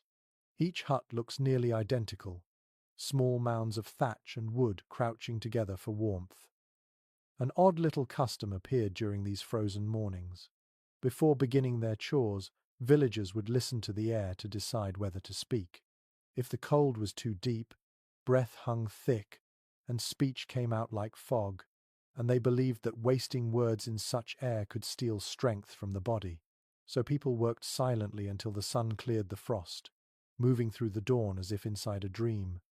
You stop near a frozen well and brush snow from its edge. The rope is stiff, the bucket frozen to the rim. Someone will come soon to chip the ice with a hammer to break through to the black water below. That water, shockingly cold, will steam as it hits the air. It is the first sound of the new day. There is ongoing discussion among environmental historians about how medieval people perceived winter landscapes. Some describe them as cruel and barren, while others believe they saw beauty in survival itself. The truth may lie between the two. To live with the cold was to respect it, to understand that beauty could exist in harshness, just as warmth could hide inside frost. You return toward the hut, noticing small footprints by the doorway. The family's dog, perhaps, or a goat that spent the night close for warmth. Animals were part of the household too, their bodies adding a few degrees of heat to the air. The smell might have been strong, but the comfort outweighed it. You picture a cow breathing softly in the corner, her breath fogging in rhythm with the fire's smoke. It is widely recorded that during the hardest winters, villagers sometimes built earthen banks around their huts to trap heat. Snow itself became insulation, packed against the walls to seal gaps. What we might call desolation, they saw as opportunity. Even nature's cruelty could be turned into protection. A small but fascinating twist to this story is that children often loved these mornings most. Once the chores were done, they played in the snow, carving tunnels, throwing handfuls of frost at one another, shaping small figures from ice. Their laughter, historians note, carried far in the still air, a rare music amid months of hardship. Childhood found joy even when the world slept under ice. You step back inside the hut. The warmth greets you immediately, soft and smoky. The family stirs as the door closes. The father sits up, rubbing his eyes. The mother adjusts her shawl. A few sparks rise from the hearth as she stirs the ashes, coaxing new flame from the coals. The room brightens slightly, shadows shifting back into place. Folklore hints at a morning charm many used before stepping out into the cold. They would touch the hearth's edge with their fingertips and then their lips, a simple gesture to carry the fire's spirit with them. It was both habit and faith, a small insurance against the dangers of frost and fatigue. You sit again by the hearth, watching the flame rebuild itself. The smell of smoke is stronger now, mixing with the earthy scent of thawing straw. Outside, the sky is growing pale gold. The village exhales as the day begins. For a moment, you close your eyes and listen to the soft harmony of waking life. The creak of wood, the distant bark of a dog, the first swing of an axe on frozen timber. Every sound feels ancient, familiar. This is not just a morning but a renewal, proof that warmth and life persist even when the world seems frozen solid. The fire catches fully at last. The hut glows with color. You stretch your hands toward it, feeling blood return to your fingertips. You know that beyond these walls, the snow still rules, but inside, the balance has shifted. Life has won another day. The pale light of dawn filters through the window, and a faint warmth begins to stir in the air.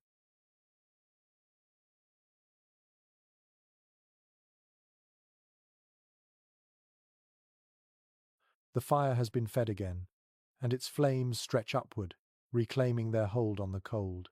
You blink the sleep from your eyes, hearing the quiet rhythm of the family waking. Straw rustles as blankets shift, and the smell of smoke deepens as the embers revive. It is widely recorded that in winter, mornings began not with sunlight but with the stirring of the hearth.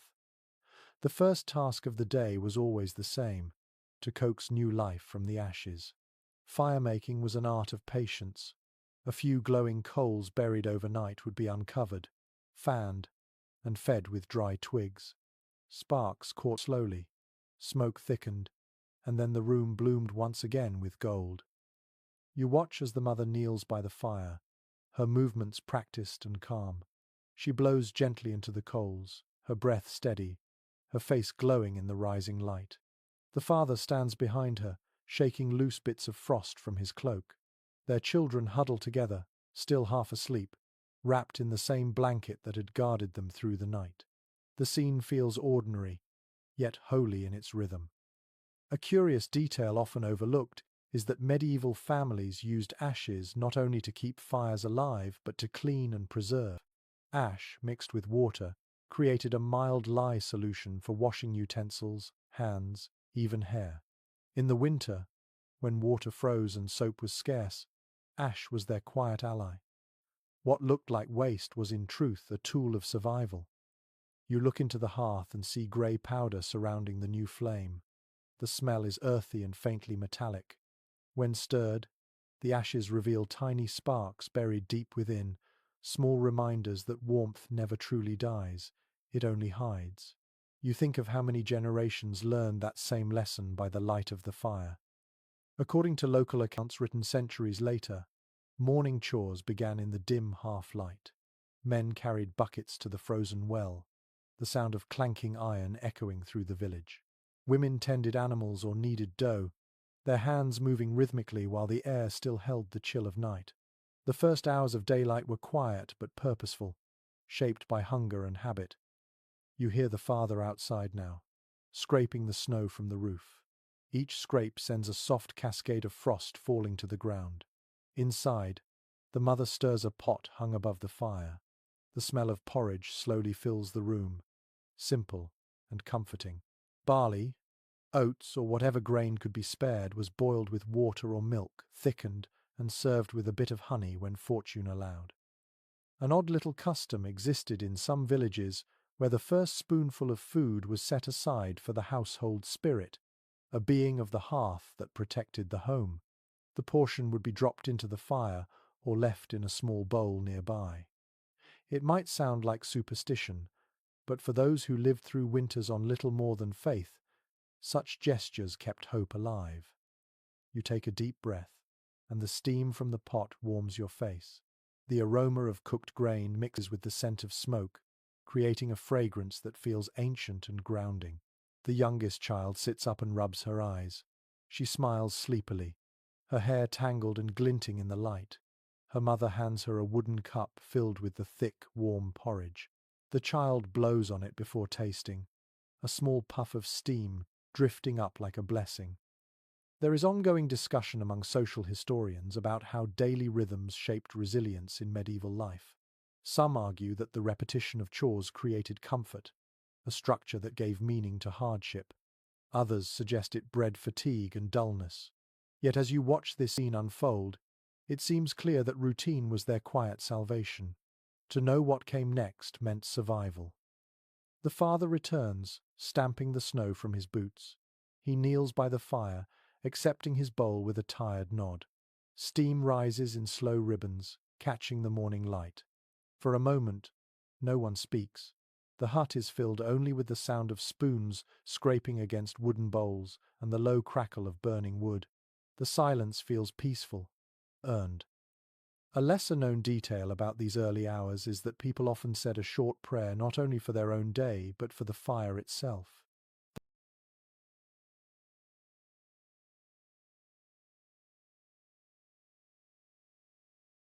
The hearth was their constant companion, as vital as breath.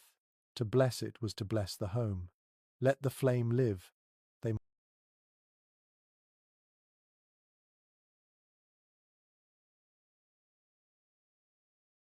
might murmur, tracing a circle in the air. The gesture lingered long after religion divided kingdoms. It was older than any creed. Outside, light spread slowly over the snow. The sound of other huts stirring carries through the air. The thump of an axe, the cry of a rooster, the faint laugh of a child running toward the well. The village comes alive, one breath at a time. Smoke rises from rooftops, twisting into the pale morning sky. You look back at the hearth and see how the ashes have settled again, pale and soft around the flame. The family finishes their meal, leaving behind only faint streaks in their bowls. Soon they will scatter, each to their own tasks. But for now, there is stillness, a fragile calm between sleep and labor. Folklore hints at an old saying, "Ashes are the footprints of yesterday's Sunday." It meant that every morning began with what the night had left behind, that even in loss there was the seed of renewal. You repeat the phrase silently and feel its truth in the quiet room. The father rises, taking a long breath before stepping outside into the biting air. The mother gathers the bowls, stacking them neatly beside the chest. The fire crackles softly, content. You sit a moment longer, feeling the warmth soak into your bones. The day has begun again, as it always does, with gratitude hidden inside routine. You stretch your hands toward the flame and think of the ashes beneath it, remnants of the past, foundations for the future. Outside, the world is white and endless, but here, in this little hut, life endures in the simplest of acts, stirring the fire, sharing a meal, and greeting another day. The sun finally climbs over the horizon, spilling pale light into the village. The snow outside flashes gold where it lies undisturbed. Inside, the air hums softly with new motion. You can hear the faint sounds of sweeping, the dull knock of wood against wood, the sigh of people waking fully. Another winter day has begun, slow but inevitable.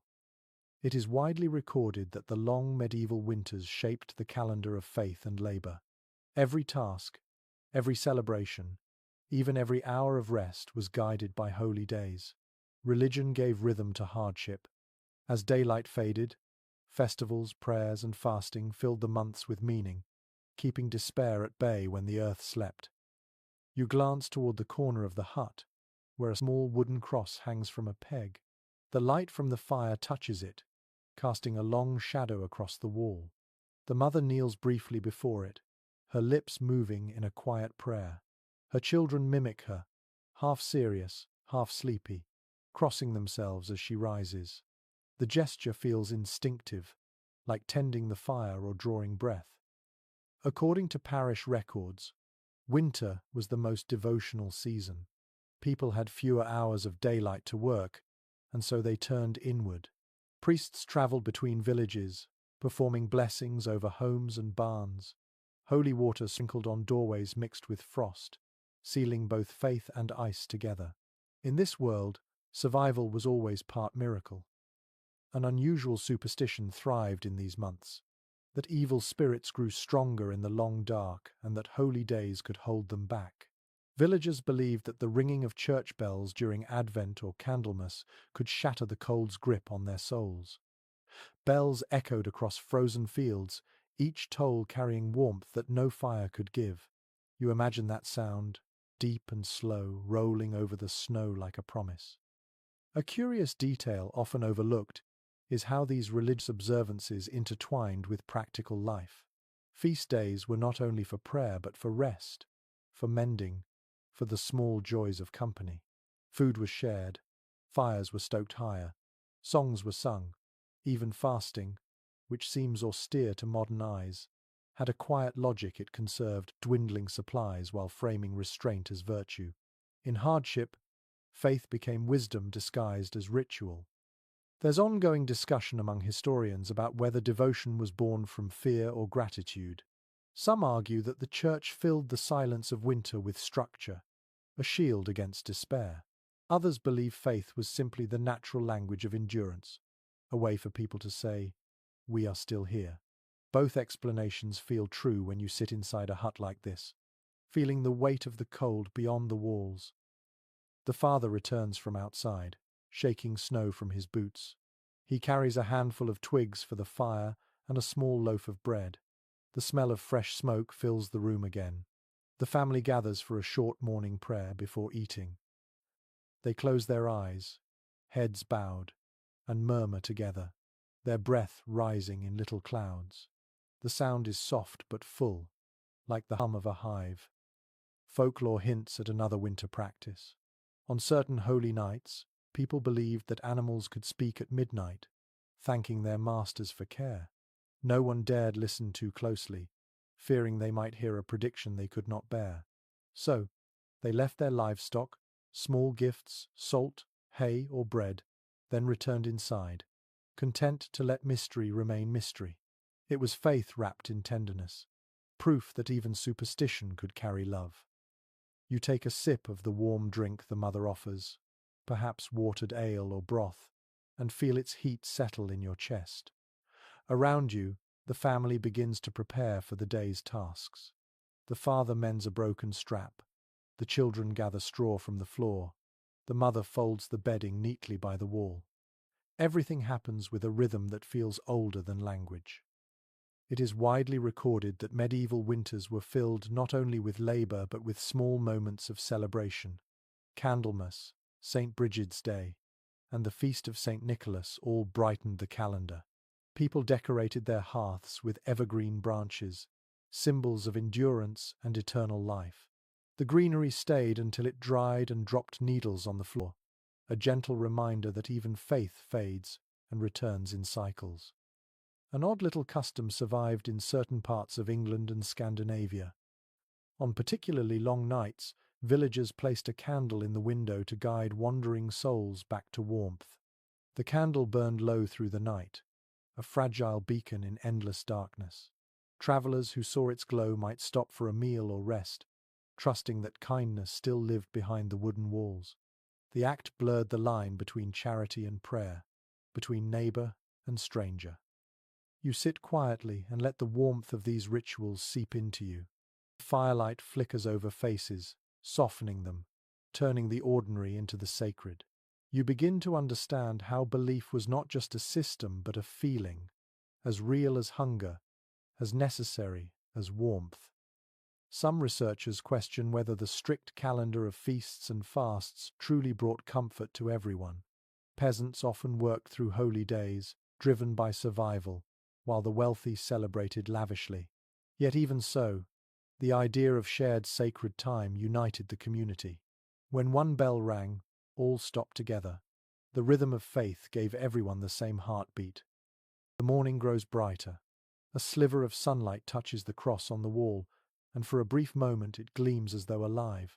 The hut smells of smoke, bread, and pine. The family bows their heads once more, murmuring thanks before stepping out into the cold day. You watch them go, the door swinging shut behind them. Inside, silence returns, but it feels different now, less empty, more full of meaning. You realize that every prayer, every ritual, every small act of gratitude has kept the winter bearable for centuries. Faith, like fire, does not need to roar to keep the dark away. It only needs to stay lit. The sunlight brightens through the parchment window, and the air inside the hut feels almost gentle for the first time in many days. The fire hums low, the room bathed in a sleepy gold. You sit near the hearth, stretching your hands toward the warmth, and realize that the rhythm of night and day has already begun to reset itself.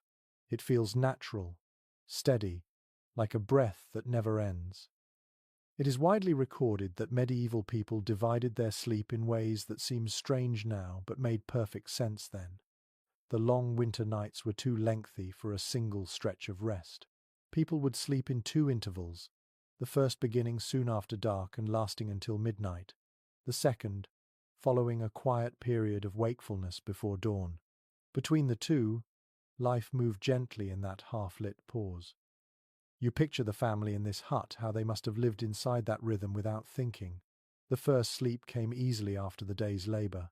They would rise in the middle of the night, tend the fire, perhaps whisper a prayer or share a drink, then return to bed until morning. This second sleep, lighter and softer, carried dreams that felt closer to morning light. According to early writings and personal letters, this pattern existed across Europe. Monks, peasants, and nobles alike described the same habit. The phrase, first sleep, appears in dozens of manuscripts, always written with casual certainty, as though everyone would know what it meant. The idea of one continuous 8-hour rest is a modern invention, born of clocks and schedules. The medieval body knew another truth. A curious detail often forgotten is that these middle hours were not seen as lost time. They were used for quiet tasks that required no sunlight: mending, writing, prayer, or conversation. For couples, it was a time of closeness and warmth, a brief space carved out from the demands of day. For the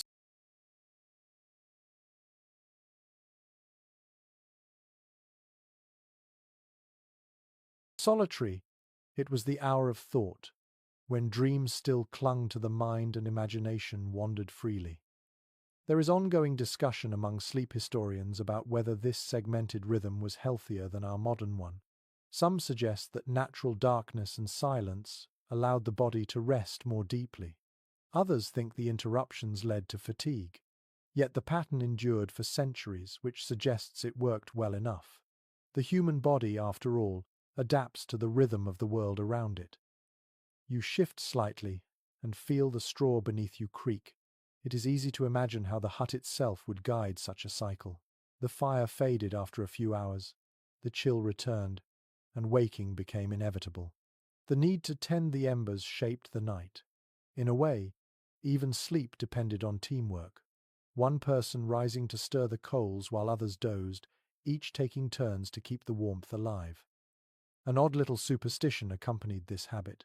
Some villagers believed that if you woke after midnight and found the fire completely dead, it was bad luck to relight it immediately. You were meant to wait until a rooster crowed, or until a spark caught naturally from the ash. Forcing a flame, they said, might invite restless spirits inside. It was a strange mix of caution and patience, but in a world so fragile, every small ritual mattered. You look toward the small window again, where the light has grown stronger. The snow outside gleams softly, and the cold seems less threatening now. You imagine the father of the family stepping out to gather wood after his second sleep, while the mother kneads dough by the fire. The children stir, rubbing their eyes, their voices soft as they speak to one another. Morning begins not with alarm, but with awareness. It is widely recorded that artificial light changed this rhythm forever. With candles and oil lamps came the power to stretch the day. People began working later, sleeping later, forgetting the slow pattern that nature had set. The age of the first and second sleep faded quietly into history, surviving only in old diaries and forgotten words. Yet here, in this hut, that rhythm still feels alive. A lesser-known custom from these waking hours was the midnight talk. Families would sit quietly together, sometimes sharing food, sometimes simply telling stories. The tone was softer than in daylight, the words more honest. Many confessions, apologies, and dreams were spoken in that liminal time. When dawn came, the world felt cleaner, the heart lighter. Perhaps that is why they cherished those dark hours as more than rest. Folklore hints at another belief, that the space between first and second sleep belonged to the unseen world. Dreams from the first half of the night were personal, but visions from the second were said to be prophetic. Some people kept a small notebook or carved stick nearby to mark what they saw in dreams before they vanished. They called these night memories, fragments of wisdom caught between two sleeps. You close your eyes and try to feel that rhythm yourself. The warmth of the fire, the soft hum of life around you, the quiet after waking. You can almost sense how time stretches differently here. There is no rush, no pressure to force sleep or fight it. The night breathes naturally, and you follow. Some researchers question whether our ancestors even considered this pattern unusual. Perhaps they did not think in hours or schedules, but in sensations: hunger, warmth, fatigue, and light. They moved with the pulse of nature rather than against it. In that sense, their nights might have felt calmer than ours, filled with purpose instead of restlessness. You open your eyes again and watch the flame. It bends gently, licking the air in slow waves. The hut is brightening. the frost on the wall melting into drops. Another day will soon begin, and this quiet rhythm will repeat again when the sun disappears. You think of how many thousands of nights have followed this same cycle, how many fires have been stirred, how many dreams have bridged the space between sleeps. In that pattern lies something ancient and reassuring, the knowledge that even rest has its seasons, that even darkness has its hours of light. The hut smells faintly of ash and morning smoke. A single wisp of air rises from the hearth as the last log settles into embers. You sit close to the glow, watching the faint shimmer of red that still clings to the wood. The light is tired now, flickering low and slow, but it holds enough strength to feed another flame. This moment, when night releases its last warmth to the day, feels sacred. It is widely recorded that keeping a fire alive through winter nights was both a skill and an art. Without it, families risked waking to frozen water, stiff limbs, and sometimes death. Fires were rarely allowed to die completely. Instead, people buried the embers in ash before sleeping, sealing them from air so that they would smolder until morning. With the right touch, those coals could be revived at dawn into a new blaze, as if the sun itself had never truly left. You pick up a small stick and stir the ashes gently. Beneath the pale grey surface, orange light flickers faintly like the heartbeat of a sleeping creature. You understand why they called it the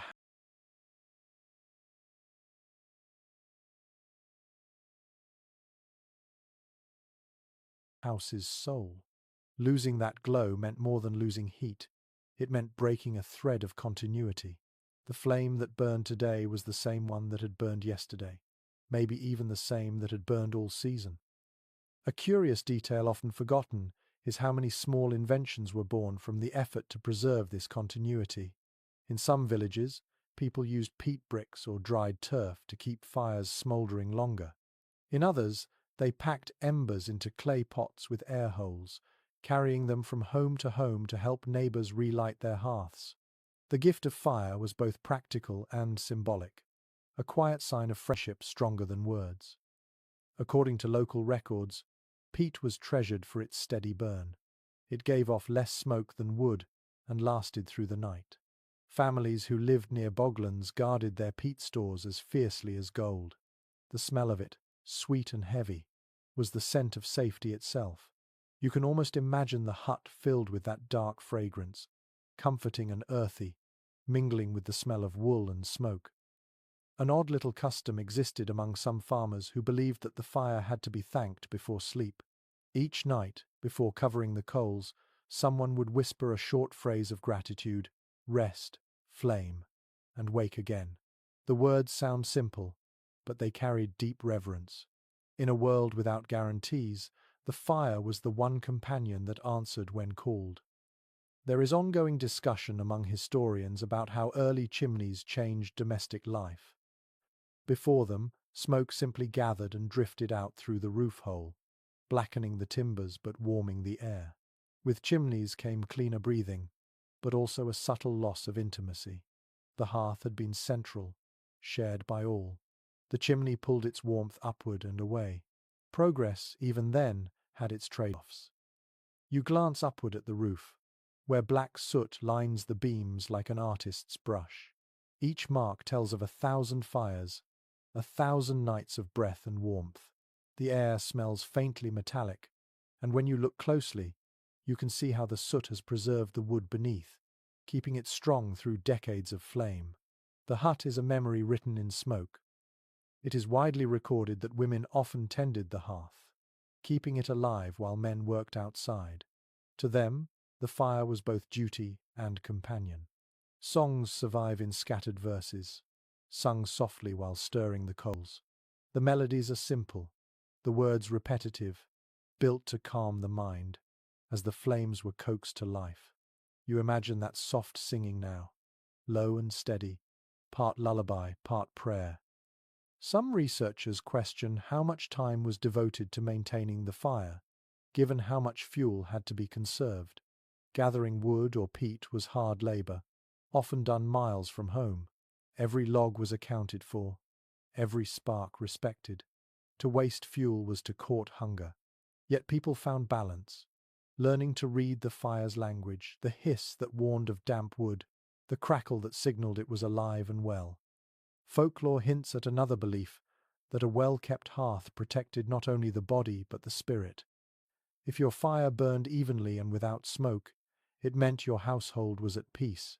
If it sputtered or filled the room with soot, someone nearby had spoken unkindly. The cure was simple. Sweep the ashes clean, whisper a kind word, and start again. The wisdom feels less like superstition and more like the poetry of survival. You watch as the father of the hut returns from outside carrying a handful of small branches. He kneels by the hearth, brushing away the top layer of ash. A faint glow greets him. He smiles, places the twigs gently on top, and blows softly. The light grows, timid at first, then stronger. Soon a thin flame curls upward, catching, spreading, devouring the dry wood.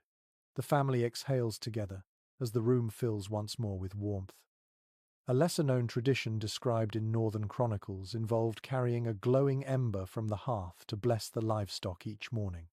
The ember was waved in slow circles near the barn door, while prayers were whispered for health and milk.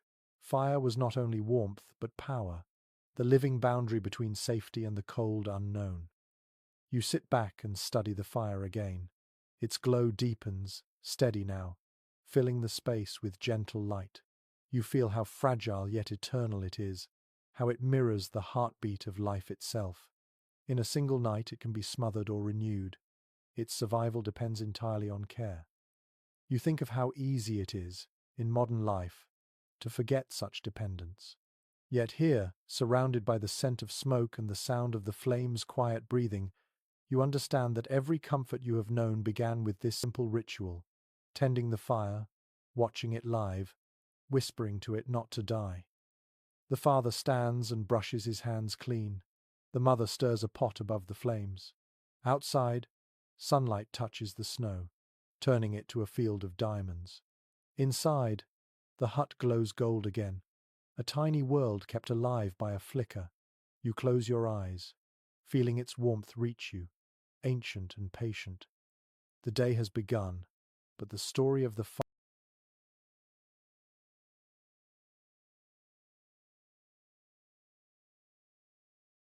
fire never ends. The air inside the hut smells of herbs now, sweet and sharp, filling every corner with a faint haze. You breathe it in, letting the warmth and fragrance mingle. Someone is tending a small pot near the fire, stirring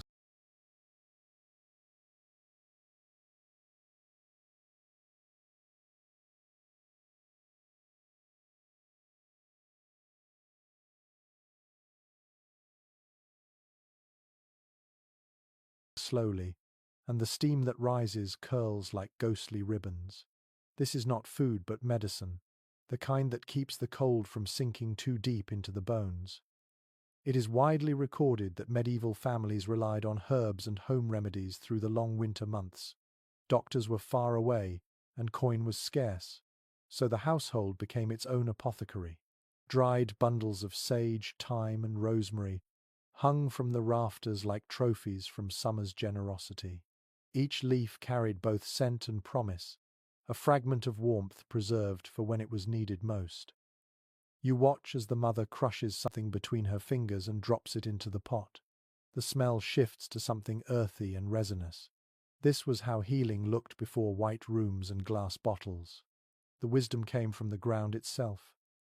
A curious detail often forgotten is that many of these herbs served both physical and spiritual purposes. Juniper smoke was used to disinfect the air, but it was also burned to drive away misfortune.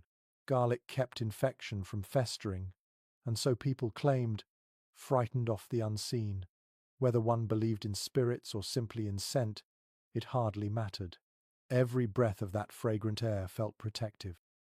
According to a few surviving herbal guides written in the 15th century, every region had its own trusted recipes. A warm drink of honey and vinegar eased coughs. Salt and ash cured toothaches.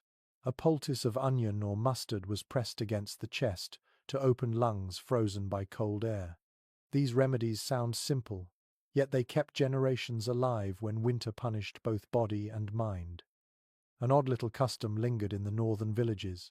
On the first day of deep frost, the eldest woman in the household would walk around the hut with a cup of warm milk mixed with herbs, sprinkling drops at the corners while muttering short blessings. This ritual was meant to invite good dreams and good health. The mixture, called the fire's drink, was also poured onto the hearth to please the household spirit. You lean closer to the pot and catch the scent of honey mixing with the herbs. It is rich, soothing, almost intoxicating. The steam softens your face, and you can see how the people here might have found comfort in the act of tending to such brews. Healing began long before anyone tasted the medicine. It started with the sound of water simmering, the smell of familiar leaves, the touch of warmth returning to numb fingers. There is ongoing discussion among historians about how much of this herbal knowledge was inherited from pagan traditions and how much came from church monasteries.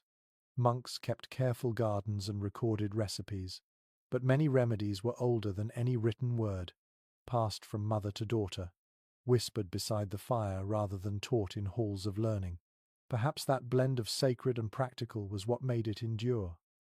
You notice bundles of dried plants hanging from the beams above. Their shadows sway gently in the firelight. Some are tied with red string, others with plain twine. The colors matter. Red for life, white for purity, green for endurance. Each knot a quiet spell against illness and hunger. You can almost hear the rustle of dried leaves whispering as the air warms them. A lesser-known practice used in sickness was the bed charm. If someone fell ill, the straw beneath their bedding was burned and replaced with new straw mixed with herbs. The act symbolized renewal, a physical and spiritual cleansing. The smoke that rose carried the sickness away, or so they believed. Even modern historians admit that the practice might have worked by accident, as smoke and new bedding reduced pests and infection. Think about the delicate balance they lived in, how every breath of warmth carried danger but also cure. Illness came easily in the cold. Coughs turned to fever, frostbite to infection. Yet somehow, people endured, relying on wisdom stitched together from scent, habit, and prayer. An unusual superstition appears in certain winter records. Before drinking any medicinal brew, a person had to blow across the surface 3 times to cool the spirit. The breath was thought to carry part of the soul, mingling with the steam and helping the remedy take hold. You picture someone sitting just where you are now, holding a cup of hot liquid, exhaling softly into the air before drinking. It feels like a ritual of both body and belief. The father coughs quietly, and the mother ladles some of the fragrant brew into a small wooden bowl. He drinks, grimaces at the taste, then smiles as warmth spreads through him. The children giggle softly at his expression, and for a moment, laughter fills the hut. Healing, it seems, lives as much in shared joy as in medicine.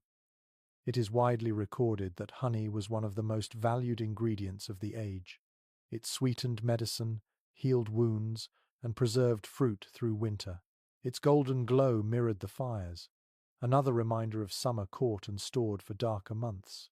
You look at the pot and see that same glow swirling within the steam. Folklore hints at another practice used during sickness. Families would place an iron tool, like a small knife or a nail, beside the bed to guard the sleeper from fever demons. The church frowned upon such customs, yet they persisted.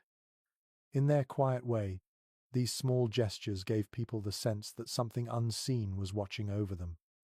You sit back and listen as the hut settles again. The fire crackles gently, the smell of herbs softens, and the air grows warmer by degrees. You realize that medicine, in this time, was never separate from daily life. It was cooked, shared, inhaled, and believed in. Healing was not a miracle from afar, but a partnership with the earth itself. The mother removes the pot from the fire, setting it aside to cool. The family relaxes, their faces calm. Outside, snow still falls, silent and unbothered. Inside, the scent of sage and honey lingers like a lullaby. You breathe it in and feel the warmth spread through you too, gentle and slow, like the fire itself whispering that life endures. The day drifts by quietly, the light outside slow and golden, and soon evening folds itself back around the little hut. The fire burns steady again, humming softly as the smoke curls up toward the roof. The room smells of wood, herbs, and the faint sweetness of baked grain. You sit near the hearth, letting your eyes wander over every corner of this small, self-contained world. It is widely recorded that for most medieval families, the hut was more than shelter. It was their entire universe. Every birth, every meal, every sickness and prayer happened within the same walls. The structure was at once a kitchen, a chapel, a nursery, and a grave. When winter closed the world outside, life condensed into this single glowing space. You look toward the far corner where the straw bed lies, its uneven surface molded to the shapes of those who have slept there. Beside it sits a wooden chest, the only piece of furniture that locks. Inside would be a family's greatest treasures: a handful of coins, a folded cloak, a small Bible, or a charm against misfortune. These things were not just possessions but fragments of identity, proof that a family had roots and history even if their walls were made of pine. A curious detail often overlooked is how huts were built with the idea of the circle in mind. The fire sat in the center, and life revolved around it like the planets around the Sunday. Children played near it, elders told stories beside it, lovers whispered in its light. The circle held both safety and symbolism. What happens within it is bound, protected, eternal. According to parish accounts and old building records, the average hut measured less than 20 square feet of open floor, and yet it held everything. Meat was salted and hung near the roof beams, clothes dried beside the fire, and tools leaned against the walls, each one with its own memory. A spinning wheel in one corner might have belonged to a grandmother now gone, her rhythm still echoing faintly in its creak. An odd little custom endured in these small homes. At the beginning of winter, someone would scratch a simple mark into the main beam of the house,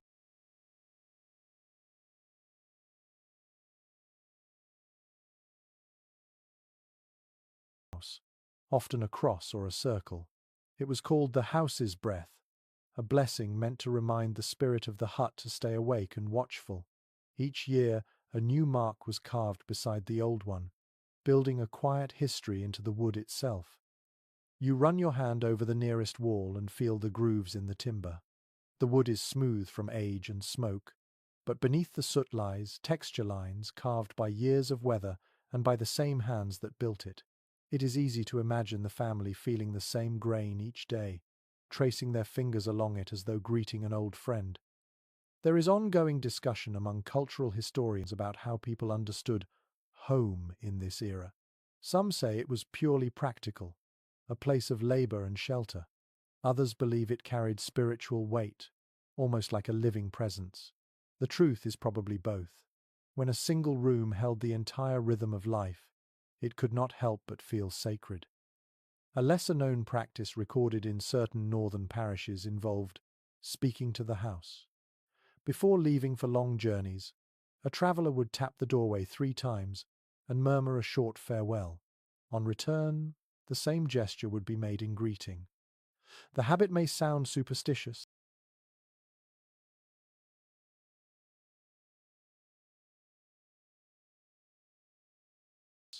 but perhaps it was simply gratitude, an acknowledgement of the walls that kept death away while the world outside froze.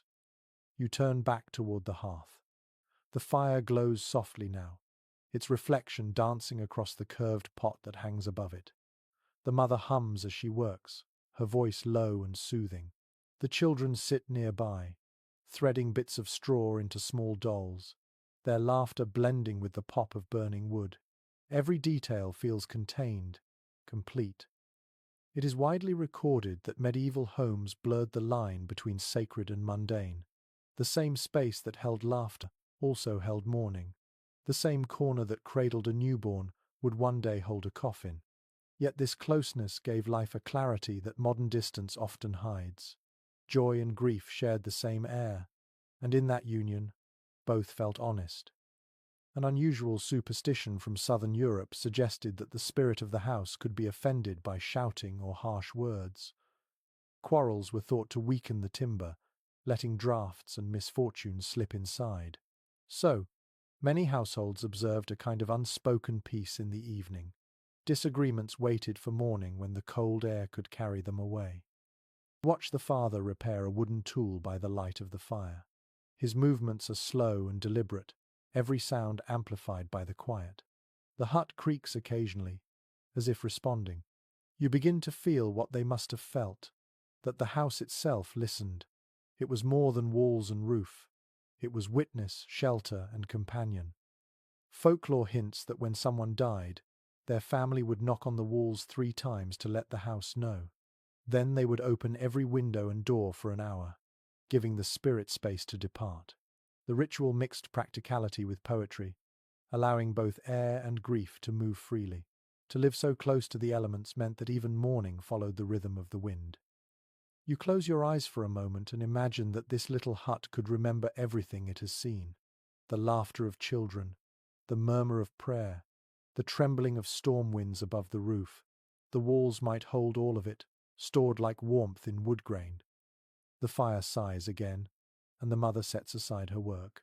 The family draws closer to the hearth, gathering into that quiet circle. Their faces glow in the orange light, calm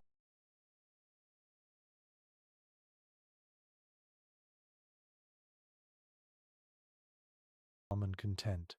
The father speaks softly, his words lost under the crackle, but the rhythm of his voice carries meaning. Another day survived, another night safely begun. You sit with them, breathing in the scent of smoke and pine, and for a moment, the rest of the world falls away. The hut feels infinite, a universe contained within walls no taller than a man's reach. In its silence lies the oldest truth of all that warmth, no matter how small, is the center of everything. The fire has burned low again, and the room settles into its slow evening rhythm. The sounds of the outside world fade, leaving only the soft whisper of wind brushing against the thatch. You can feel the change in the air, the deep cold returning. Inside the hut, everything seems smaller, tighter, more intimate. You look toward the straw bed where the children are curled together, small bundles wrapped in wool and sleep. It is widely recorded that childhood in the Middle Ages was short and practical, yet winter gave it its own kind of softness. The cold drew families closer, slowing life enough for small joys to take root. When snow covered the fields and work paused, children played beside the fire or helped with small tasks that made them feel grown. They learned survival not from lessons but from watching, listening, and doing. You hear one of them murmur in sleep, turning slightly. The mother adjusts the blanket, her touch automatic, her face calm. There is tenderness here, a kind born from shared struggle rather than abundance. In these months, affection was not shown through gifts but through warmth itself, the act of making sure no one froze in the dark. A curious detail often forgotten is that medieval children were expected to work from an early age, yet winter gave them moments of rest and wonder. When the ground froze and farming stopped, there were games played with sticks and bits of cloth, songs learned by firelight, riddles shared between siblings. They did not have toys in the way we imagine them, but their imaginations filled the gaps easily. A carved piece of wood became a horse, a frozen puddle became an adventure. According to surviving nursery rhymes written down centuries later, the songs mothers sang in winter were simple and repetitive, meant to calm both child and parent. Many contained small blessings, sleep warm, little one, while the wind walks by. The rhythm of those songs matched the crackle of the fire and the creak of the roof, creating a music that felt as old as the wood itself. You look at the children again. Their cheeks are flushed from heat and sleep, their hair damp with the faint humidity of the room. One of them has a small carved toy in hand, a crude figure of an animal, perhaps a sheep. You imagine the father carving it during the long nights, his knife moving slowly in the dim light, his love hidden in the detail of its shape. An odd little custom appears in accounts from the far north. Parents would place an apple or a piece of bread beneath a child's pillow during the hardest winters, believing it would draw away sickness. The fruit absorbed the chill, they said, keeping the heart safe. Whether the charm worked or not, it must have been comforting to wake and find something sweet waiting at dawn. There is ongoing discussion among historians about how much freedom children really had in this world. Some claim they were treated as small adults, others that families protected their innocence more than records suggest. The truth may be quieter than either view. Here, in this little hut, childhood feels like a thread woven tightly into the fabric of survival, brief, precious, and inseparable from the life around it.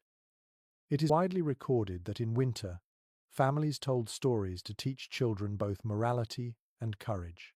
Tales of brave saints, clever peasants, or animals that outwitted the cold filled the evenings. These stories were not only entertainment, they were blueprints for endurance.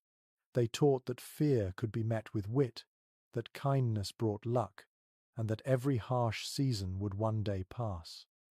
A lesser-known detail from such tales is that many ended not with triumph, but with rest. The hero survives the storm and returns home to the hearth. Victory, in these stories, is not glory but survival. You can almost hear the mother's voice, slow and steady, as she finishes a tale and watches her children's eyes grow heavy with sleep. Folklore hints at another habit. When children were restless or frightened by the night's howling winds, parents would draw small symbols on their foreheads using ash from the hearth. It was called the fire's touch, a gesture meant to protect dreams. Ash carried meaning. It was what remained after destruction and what began every new flame. With that small mark, fear lost its edge. You glance toward the roof where a few icicles hang through small gaps, catching the firelight like glass. A drop of water falls, hitting the floor with a faint hiss as it meets the warm air. The hut feels both fragile and unbreakable at once. You think of the children who grew up here, who would remember this sound for the rest of their lives, the quiet symphony of survival. Some researchers question whether these winters built resilience or simply endurance. Perhaps both. The hardships carved patience into them, but the warmth carved love. What you see here is not misery but intimacy, life reduced to what truly matters. The mother leans against the wall now, eyes half closed, listening to the children breathe. Her lips move faintly, perhaps whispering another blessing, perhaps simply counting the hours until dawn. Outside, the snow falls harder, but the hut stands steady. The air smells faintly of wood, wool, and the faint sweetness of honey from supper. You close your eyes and listen to the rhythm of sleep. The crackle of fire, the whisper of wind, the breathing of children. It feels eternal, as if every generation has left its echo inside this small, smoky room. In that moment, you understand why winter never broke them. The cold could reach the walls, but never the heart. Within these fragile huts, in the laughter of children and the softness of their sleep, the warmth of the world was kept alive. The night has deepened again, and the cold presses close. You hear a faint, shifting sound near the door, followed by the soft grunt of something large. The firelight flickers, catching a glint of movement in the corner. It takes you a moment to realize what it is. An animal, resting quietly inside the hut, breathing slow clouds of steam into the air. Its warmth fills the space like another small fire. It is widely recorded that medieval families often shared their living quarters with animals, especially in winter. Cows, goats, pigs, chickens, even dogs were brought indoors when frost made the barns unsafe. The heat of their bodies could raise the room's temperature by several degrees, enough to make the difference between life and death. This arrangement blurred the boundary between household and barn, but it also reflected the simple wisdom of coexistence.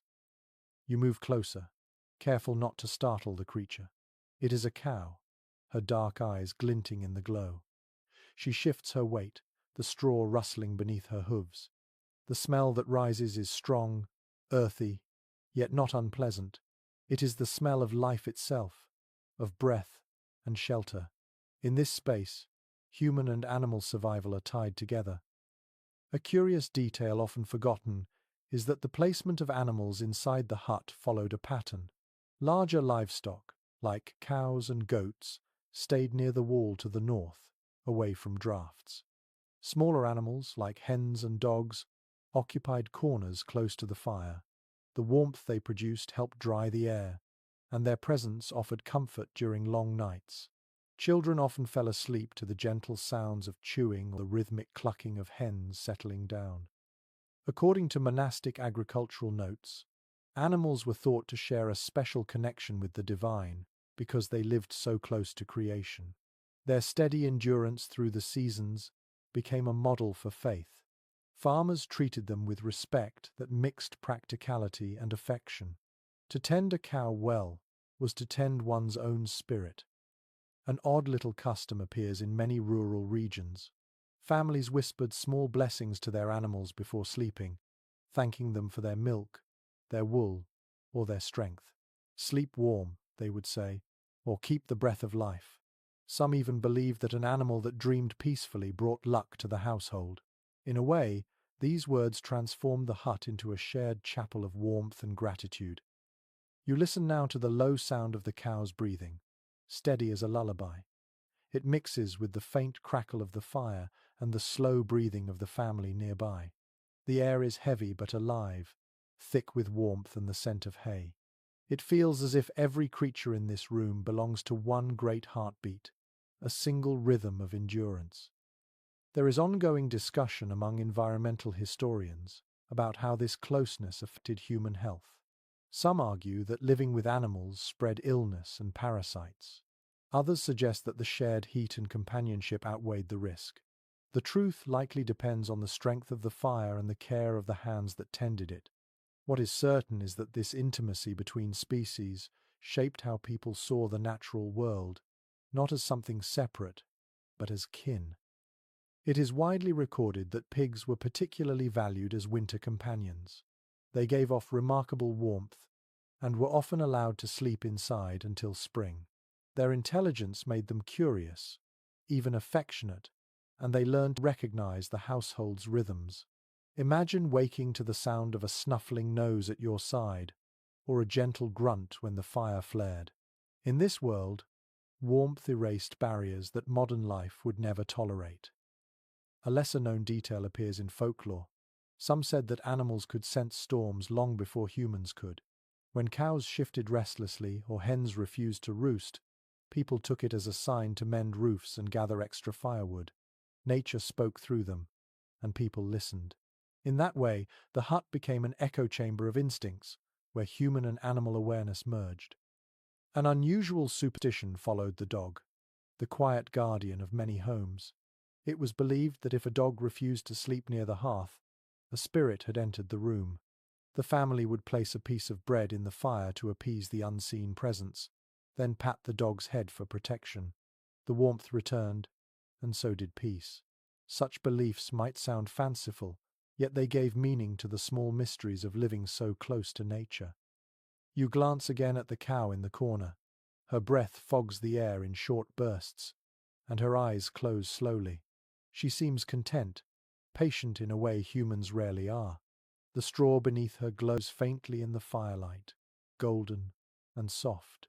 You can see why people trusted animals as silent companions through the long dark. Their calm was contagious, their endurance steadying. Folklore hints at another tradition from midwinter feasts. On Christmas Eve or the solstice night, people left the stable doors open for a few moments at midnight, so that the animals could see the stars. It was said that all beasts bowed their heads then, honoring the night of peace. Whether true or not, the image lingers, a quiet gathering of breath and frost under the moon. You sit again by the fire and listen to the mingled sound of the hut, the crackle of wood, the slow chew of hay, the soft snore of a sleeping child. Everything breathes together, sharing the same air, the same warmth. It is life at its simplest and most complete. Some researchers question when this closeness began to fade. As homes grew larger and barns moved farther away, warmth became private, divided by walls and distance. Yet here, in this small space, You feel how natural that unity once was. No one was alone in the cold, all creation gathered under one roof. You close your eyes, breathing deeply. The scent of hay and smoke fills you, grounding you. In that moment, the line between human and animal dissolves. There is only warmth, only breath, only the steady pulse of life refusing to yield to the winter night. The night moves on softly. Outside, the wind curls around the hut like a slow tide. Inside, the fire glows low and steady, its heartbeat constant. You can almost count the hours by its sound. The family sleeps now, the animals doze in their corners, and yet you remain awake, listening. The silence is never perfect here. Beneath it hums a quiet chorus of breath, crackle, and pulse. It is widely recorded that sleeplessness was common in medieval winters. Nights stretched far longer than the body required for rest. Without clocks or candles, people relied on instinct to decide whether to rise or drift again into dreams. In those long stretches of wakefulness, minds wandered, prayers grew longer, and thoughts deepened into something that blurred the edge between dream and meditation. You stare into the fire, feeling its warmth stroke your face. The light flickers gently across the wooden beams, and the patterns of soot and shadow seem to shift like waves. It is easy to see how imagination flourished here. In darkness, every flicker could become a vision, every sound a whisper from beyond. A curious detail often forgotten is that many villagers believed night thoughts carried special power. Words spoken after midnight, even softly, were thought to travel farther, to reach spirits or saints more clearly. Some people kept small midnight prayers hidden in memory, reserved for moments of deep stillness. They prayed not aloud, but in rhythm with the fire's breath. According to fragments from medieval diaries and religious commentaries, this half-waking state was often seen as a blessing rather than a burden. To lie awake was to listen to one's own soul, to the silence, to God, or perhaps to something simpler, the sound of survival itself. The line between wakefulness and dreaming blurred until they became the same thing. An odd little custom existed among those who suffered restless nights. A person might rise quietly, take a sip of ale or milk, and trace a small circle in the ashes of the fire with their fingertip. The gesture symbolized protection, sealing them back into calm. After that, they would settle again under their blanket, as if drawing comfort from the motion itself. You shift slightly and imagine that moment. The warmth of the fire still humming in the ashes, the faint hiss as you stir it, the sound of your own breath steadying. Sleep does not return immediately, but the mind grows softer. In this world, patience is the only cure for sleeplessness. There is ongoing discussion among scholars about how medieval people understood dreams and wakefulness. Some writings describe these midnight hours as sacred, a time when the divine world brushed against the mortal one. Others view them as practical pauses, a chance to check on the fire, the animals, or one's thoughts. Perhaps both are true. The spiritual and the ordinary shared the same breath in these small hours. It is widely recorded that during sleepless nights, people sometimes spoke to the dead, not in fear, but in remembrance. They would whisper names softly into the air, asking for guidance or simply company. In a world where loss was constant, memory itself became a form of presence. The warmth of the fire and the warmth of remembered love were not so different. You close your eyes and listen harder. The wind outside sighs like a slow exhale. The cow shifts in the corner, hooves tapping gently against the wood. A child coughs once, then settles. The mother murmurs something in her sleep, half prayer, half dream. The fire answers with a low crackle. Every sound blends into the next until silence becomes a song. A lesser-known belief said that those who stayed awake in kindness, watching over the sick, the fire, or a child, earned what was called the night's blessing. It meant that the quiet hours would remember you, that peace would follow you into waking life. You imagine a monk writing that phrase centuries ago, candlelight shaking, as he tried to describe something too gentle for words. An unusual superstition recorded in the Alpine regions told that if a person woke at exactly the same hour 3 nights in a row, it was a sign that someone far away was thinking of them. This idea comforted many who lived apart from loved ones during harsh winters.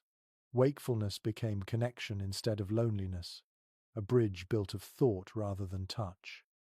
You open your eyes again and see that the fire has shrunk to a bed of quiet coals. Each one glows like a small planet, pulsing in its orbit. You understand why so many medieval prayers compared the human soul to a coal dim on the surface, but alive within. Sleep, in that sense, was not escape but renewal, a return to the ember at the center of being. Some researchers question whether people in those centuries feared the night or befriended it. Perhaps both. They feared what lurked beyond the door, yet found peace in the dark's intimacy. The night revealed everything that daylight hid: fragility, wonder, patience, faith. To lie awake then was to be part of something larger than exhaustion. You take one more breath of the smoky air, feel the warmth on your hands, and listen as the last pieces of wood fall into ash. The fire sighs once, content. Sleep finds you easily this time, not as escape, but as a continuation of thought. The darkness closes around you like a cloak, soft and familiar, and the hut's breathing becomes your own. In that gentle drift between wakefulness and rest, you understand the secret of their endurance. They did not conquer the night. They simply learned how to live inside it. The cold outside tightens again, and frost creeps silently across the edges of the small window.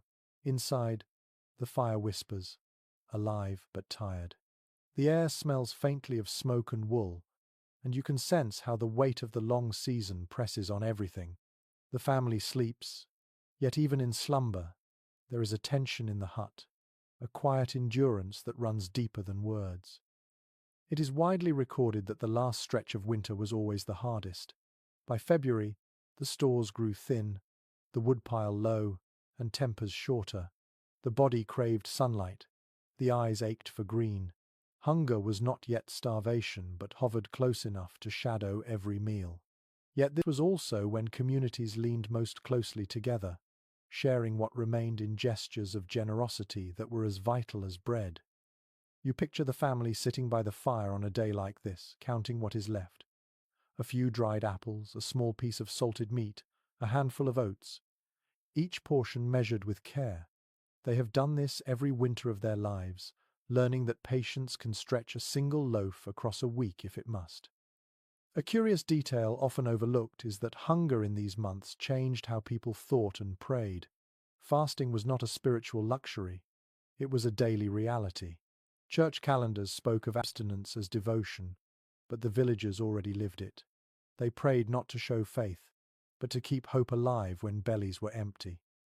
According to old letters and household records, the ingenuity of the poor showed itself most clearly in late winter.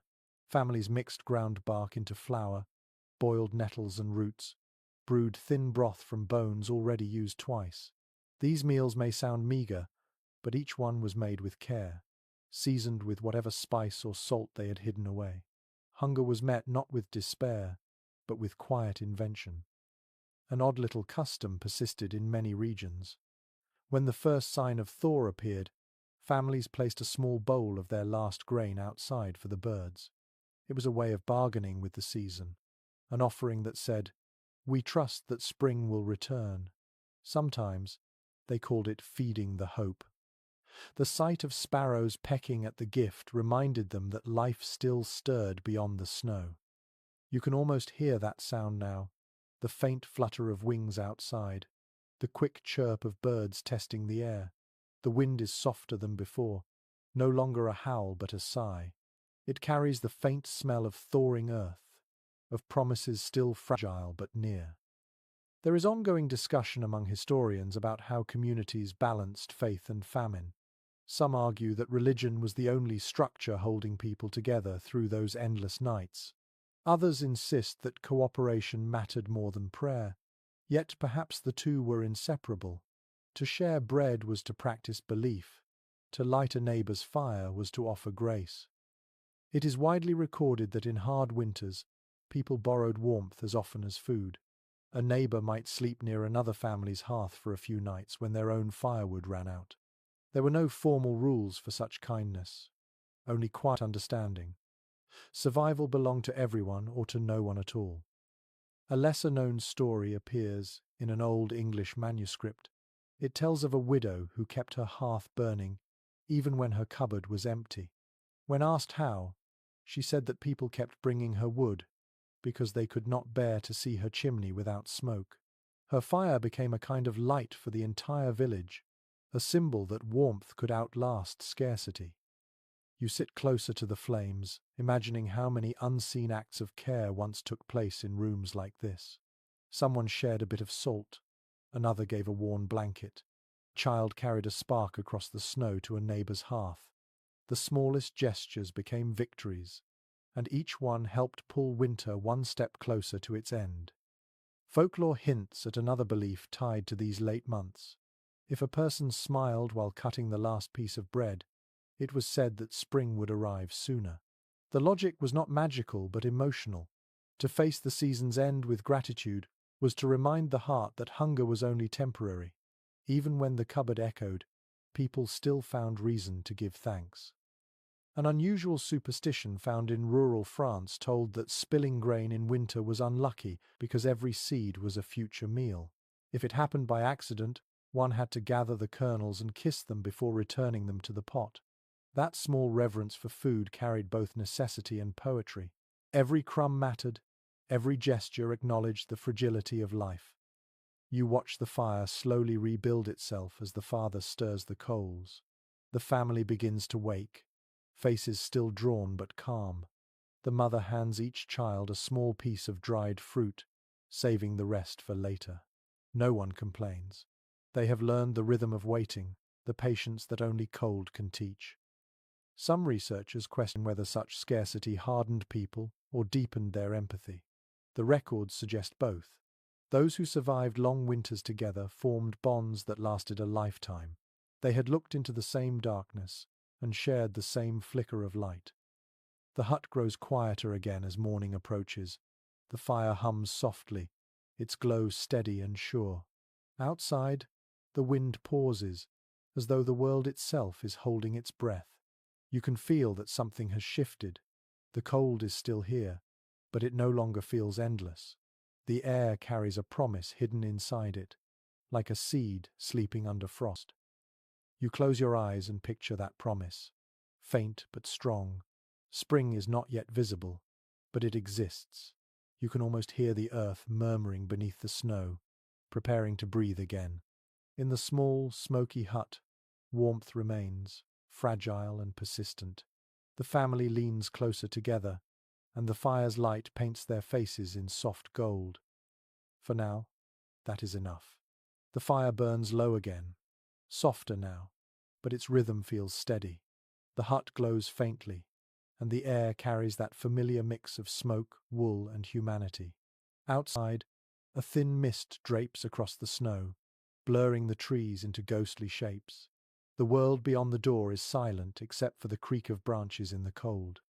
Inside, the family gathers once more, not for work this time, but for the quiet comfort of storytelling.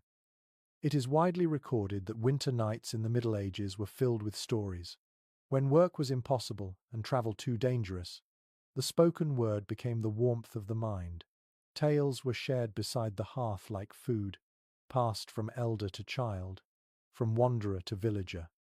The stories carried lessons, humor, and sometimes warnings. They were the soft lamps of memory that burned through the darkness.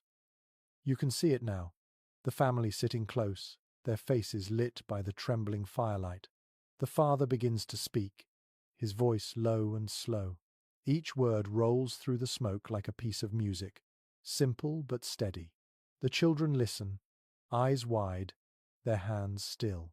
The mother smiles faintly, her gaze fixed on the flame. This is how time passes when the world sleeps under ice. A curious detail often forgotten is that storytelling was not only entertainment, but a way to teach survival. Many winter tales hid small lessons within them. A fable about a clever fox reminded listeners to think quickly when faced with danger. A story of a lost traveler taught them to stay near light and warmth. Even the silliest stories carried a thread of wisdom that stitched generations together. According to old manuscripts and fragments of oral poetry, these stories varied by region but shared a heartbeat. Every village had its own trickster, its own ghost, its own hero who defied the cold. The details changed, but the rhythm stayed. The act of telling, the cadence of voice, the slow rise and fall of breath, these were universal. An odd little custom surrounded the telling of ghost stories. It was said that if you told one too late into the night, you must end with a prayer or a joke to keep spirits from entering the hut. Many storytellers added a quick line of humor or thanks at the end, just to break the spell of the tale. Fear was allowed to visit, but never to stay. You imagine the father finishing a story about a wandering monk who tricked the frost into melting. His last words hang in the air, and the children laugh softly. The mother shakes her head, pretending to scold but smiling all the same. Then quiet returns. The only sound is the soft pop of wood, the slow hum of the fire, the creak of the hut settling deeper into night.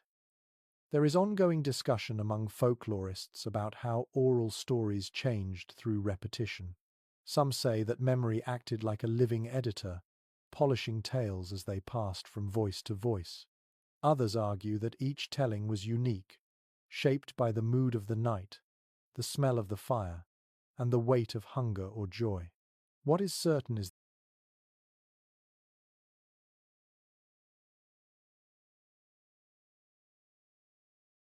that no two winters ever held the same story in quite the same way. It is widely recorded that during harsh winters, stories served as both escape and prayer. The supernatural often appeared not as threat, but as comfort. Ghosts of ancestors were said to visit quietly, listening beside the hearth. People believed that telling stories of the dead helped keep their souls warm. In that sense, storytelling was not just pastime, it was remembrance. A lesser-known practice existed in the Highlands.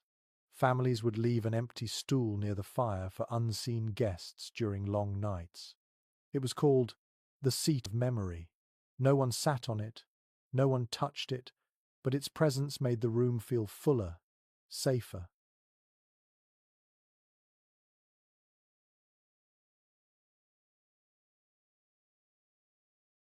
You can imagine how comforting it was to glance at that space and feel less alone. An unusual superstition told that if the fire crackled during a story, it meant the tale pleased the spirits. Listeners would nod and murmur thanks to the flame before continuing. If the fire sputtered or hissed, the storyteller would pause, sip ale, and change the subject. The fire was the silent judge of every performance. You close your eyes and listen to the imagined voice of the father continuing his story. His tone rises and falls like a lullaby. The flickering light makes his shadow dance across the wall, tall and thin. The children lean against one another, half asleep but unwilling to miss a word. The mother's hands move gently through her daughter's hair. Each word drifts upward into the dark, mingling with the smoke and disappearing into the rafters like incense. Some researchers question whether storytelling truly eased hardship or simply filled silence. Perhaps both are true. To speak is to defy despair, to turn emptiness into sound. In this hut, that defiance feels gentle, not loud. Each story is a flame, flickering but persistent, lighting another small space inside the mind. Folklore hints at one final winter ritual. On the last night of the season, families told their oldest story, the one they had carried longest. It might have been about a saint, a lost traveler, or an ancestor's kindness. When it ended, the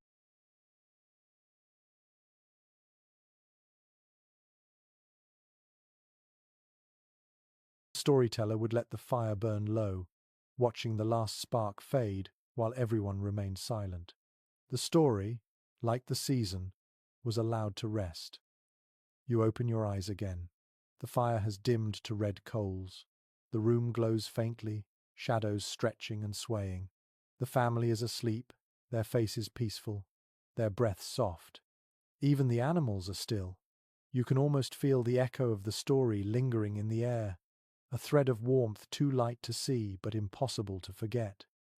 In this small hut, where words and fire have worked together to outlast the cold, you understand how history itself was kept alive. Not in books, not in monuments, but in the quiet rhythm of voices passing warmth from one generation to the next. The fire crackles once, loud in the silence, and then quiets again. The smell of wood smoke and melted snow fills the air. You sit close to the hearth, your eyes tracing the red veins of the embers. The night feels softer now, no longer sharp and merciless, but heavy with waiting. It is the last stretch of winter, the final patience before rebirth. It is widely recorded that the closing weeks of winter carried a kind of stillness unlike any other time. The rhythm of survival slowed. People had grown used to the dark, to the sameness of days, and even as they longed for spring, part of them feared its coming.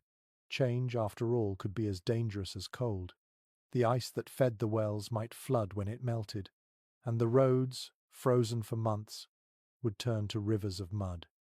You can sense that mood in the room. The family is quieter now. The children sleep more soundly. The adults talk less.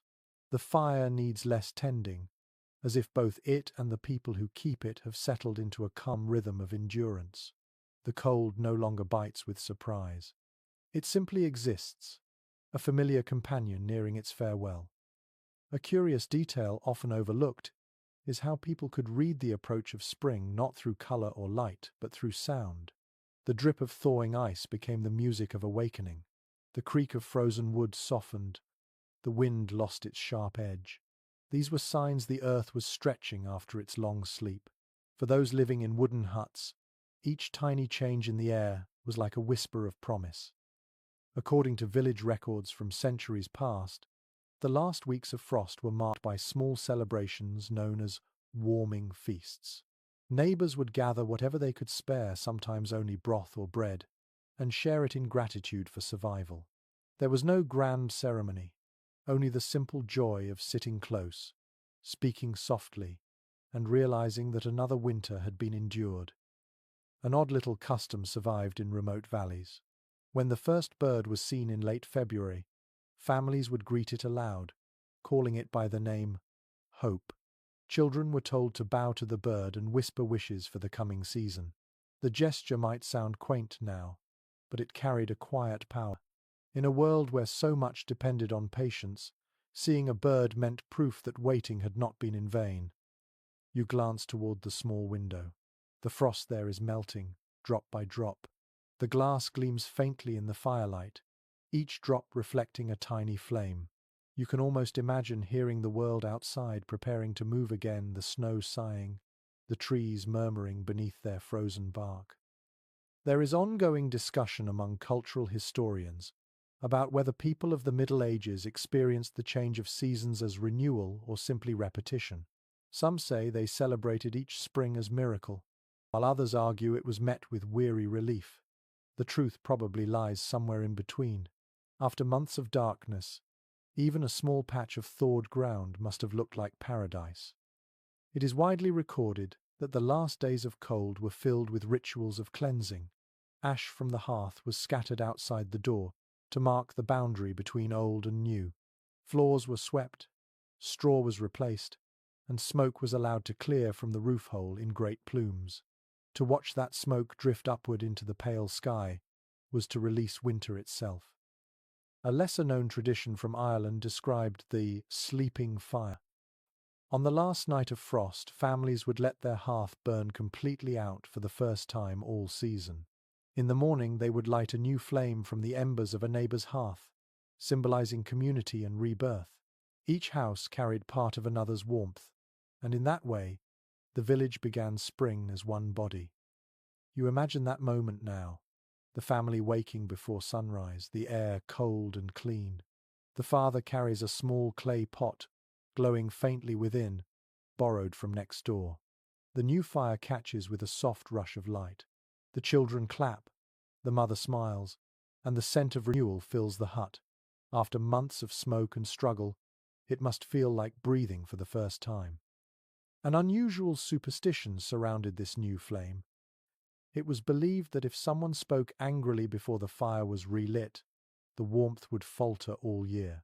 So people greeted the first light with silence or laughter, holding their tongues as if words themselves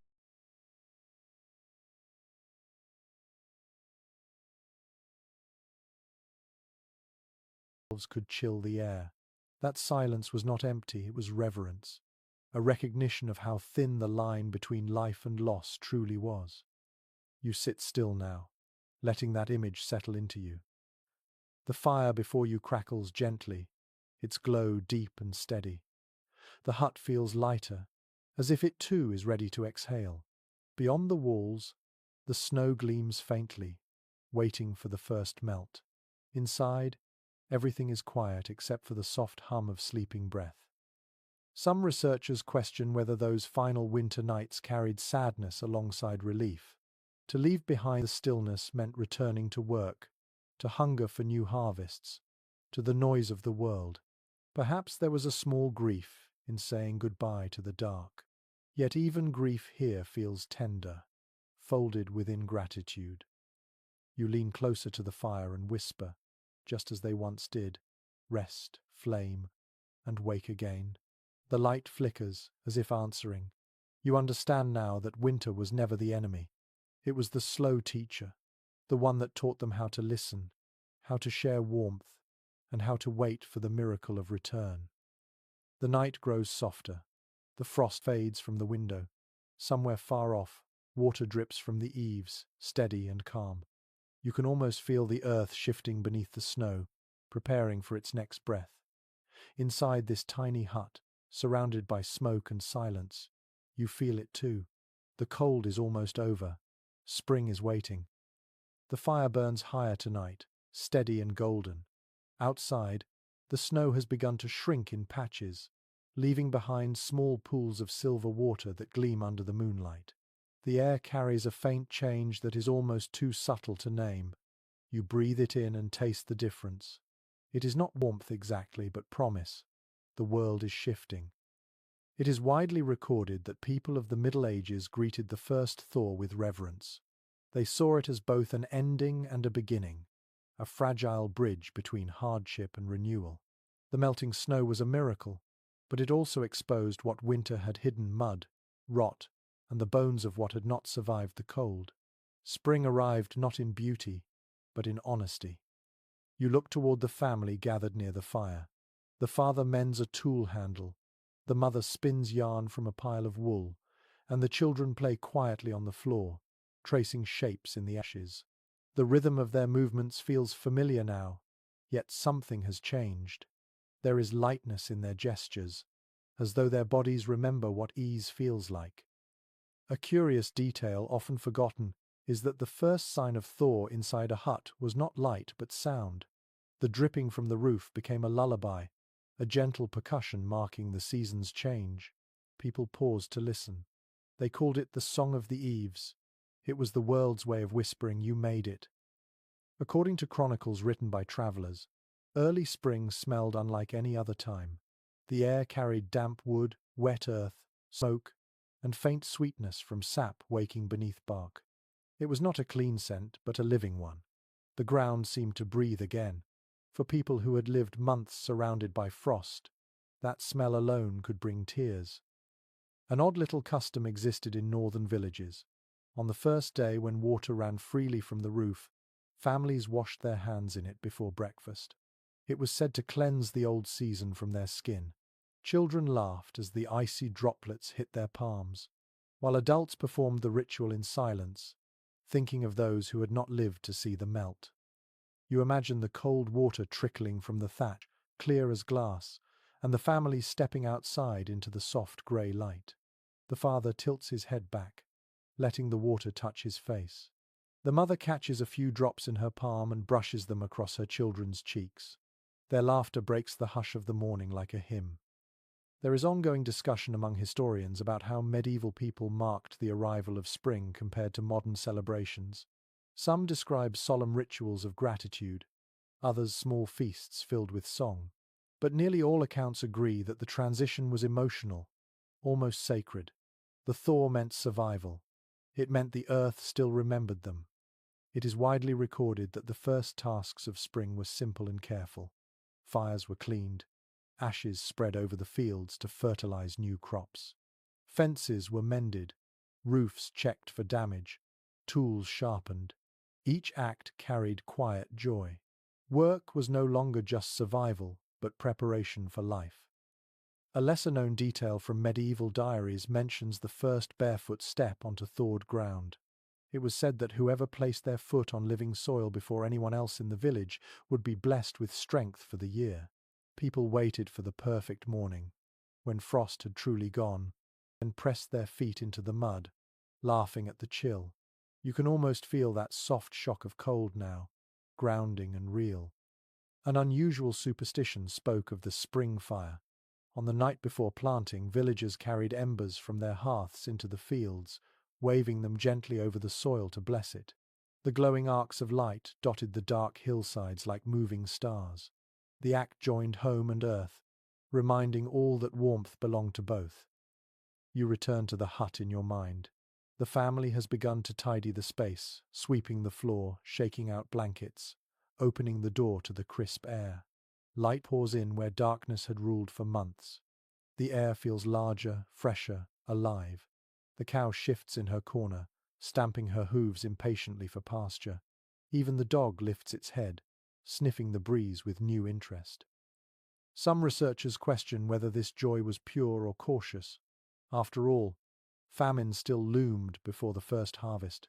But even fragile hope is powerful. People learned to celebrate what existed instead of what was missing. Each drop of melting snow was a small triumph, each breath of warm air a hymn. You watch the fire's reflection on the floorboards, flickering across damp spots where melted frost has dripped from the roof. The family sits together, their faces bright in the changing light.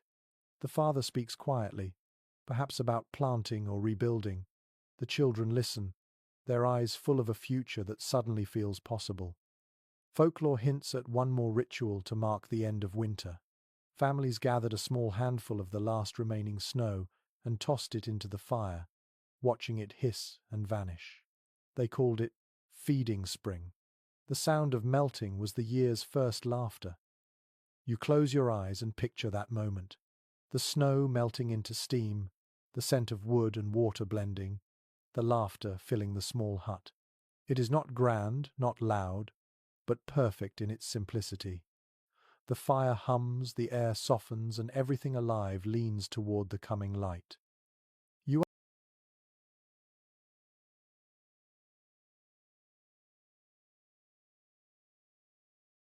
understand then that the story of winter is not about cold at all. It is about what refuses to die. The last frost has come and gone. The hut that once felt sealed in darkness now hums with light. You wake to the smell of wet earth and wood smoke, the kind that clings to early spring mornings. A soft golden haze spills through the window, falling on the floor where yesterday's puddles have dried. The fire still burns, but smaller now, almost ceremonial, as if it too understands that its long vigil is ending.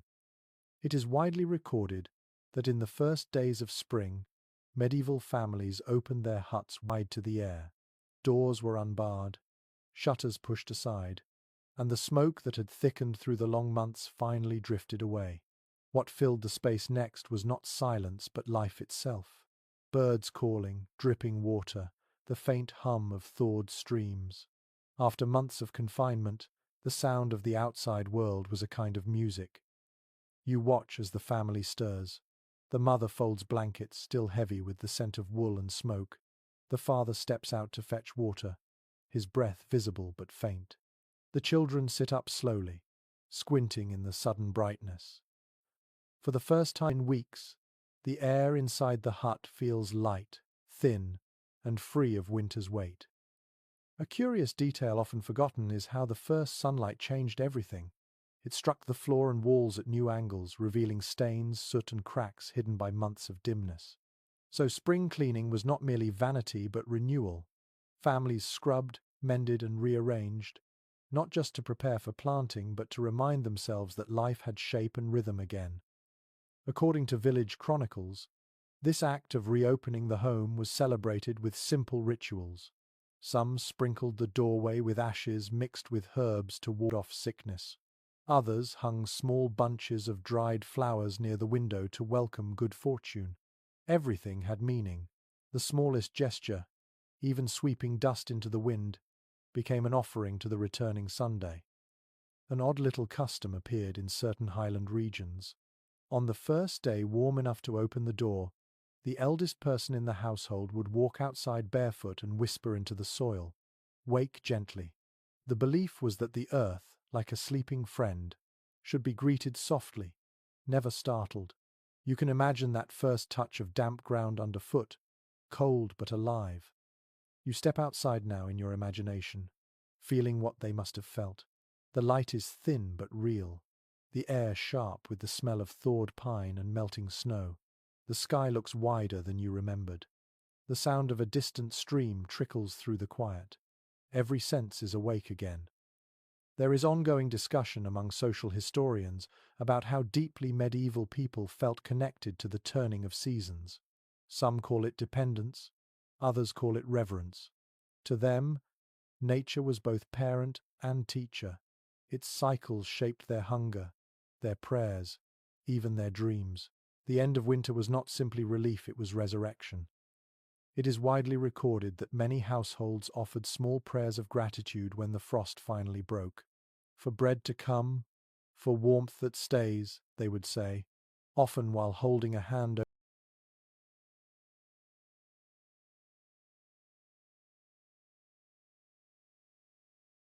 over the fire one last time. These words did not belong to any single faith. They were older, part of the language of endurance that every generation had spoken in its own way. A lesser-known detail from one traveller's diary describes how people often left a bit of food outside for the spirits of winter. Bread, milk, or honey was placed near the doorway with a simple message, "Go in peace."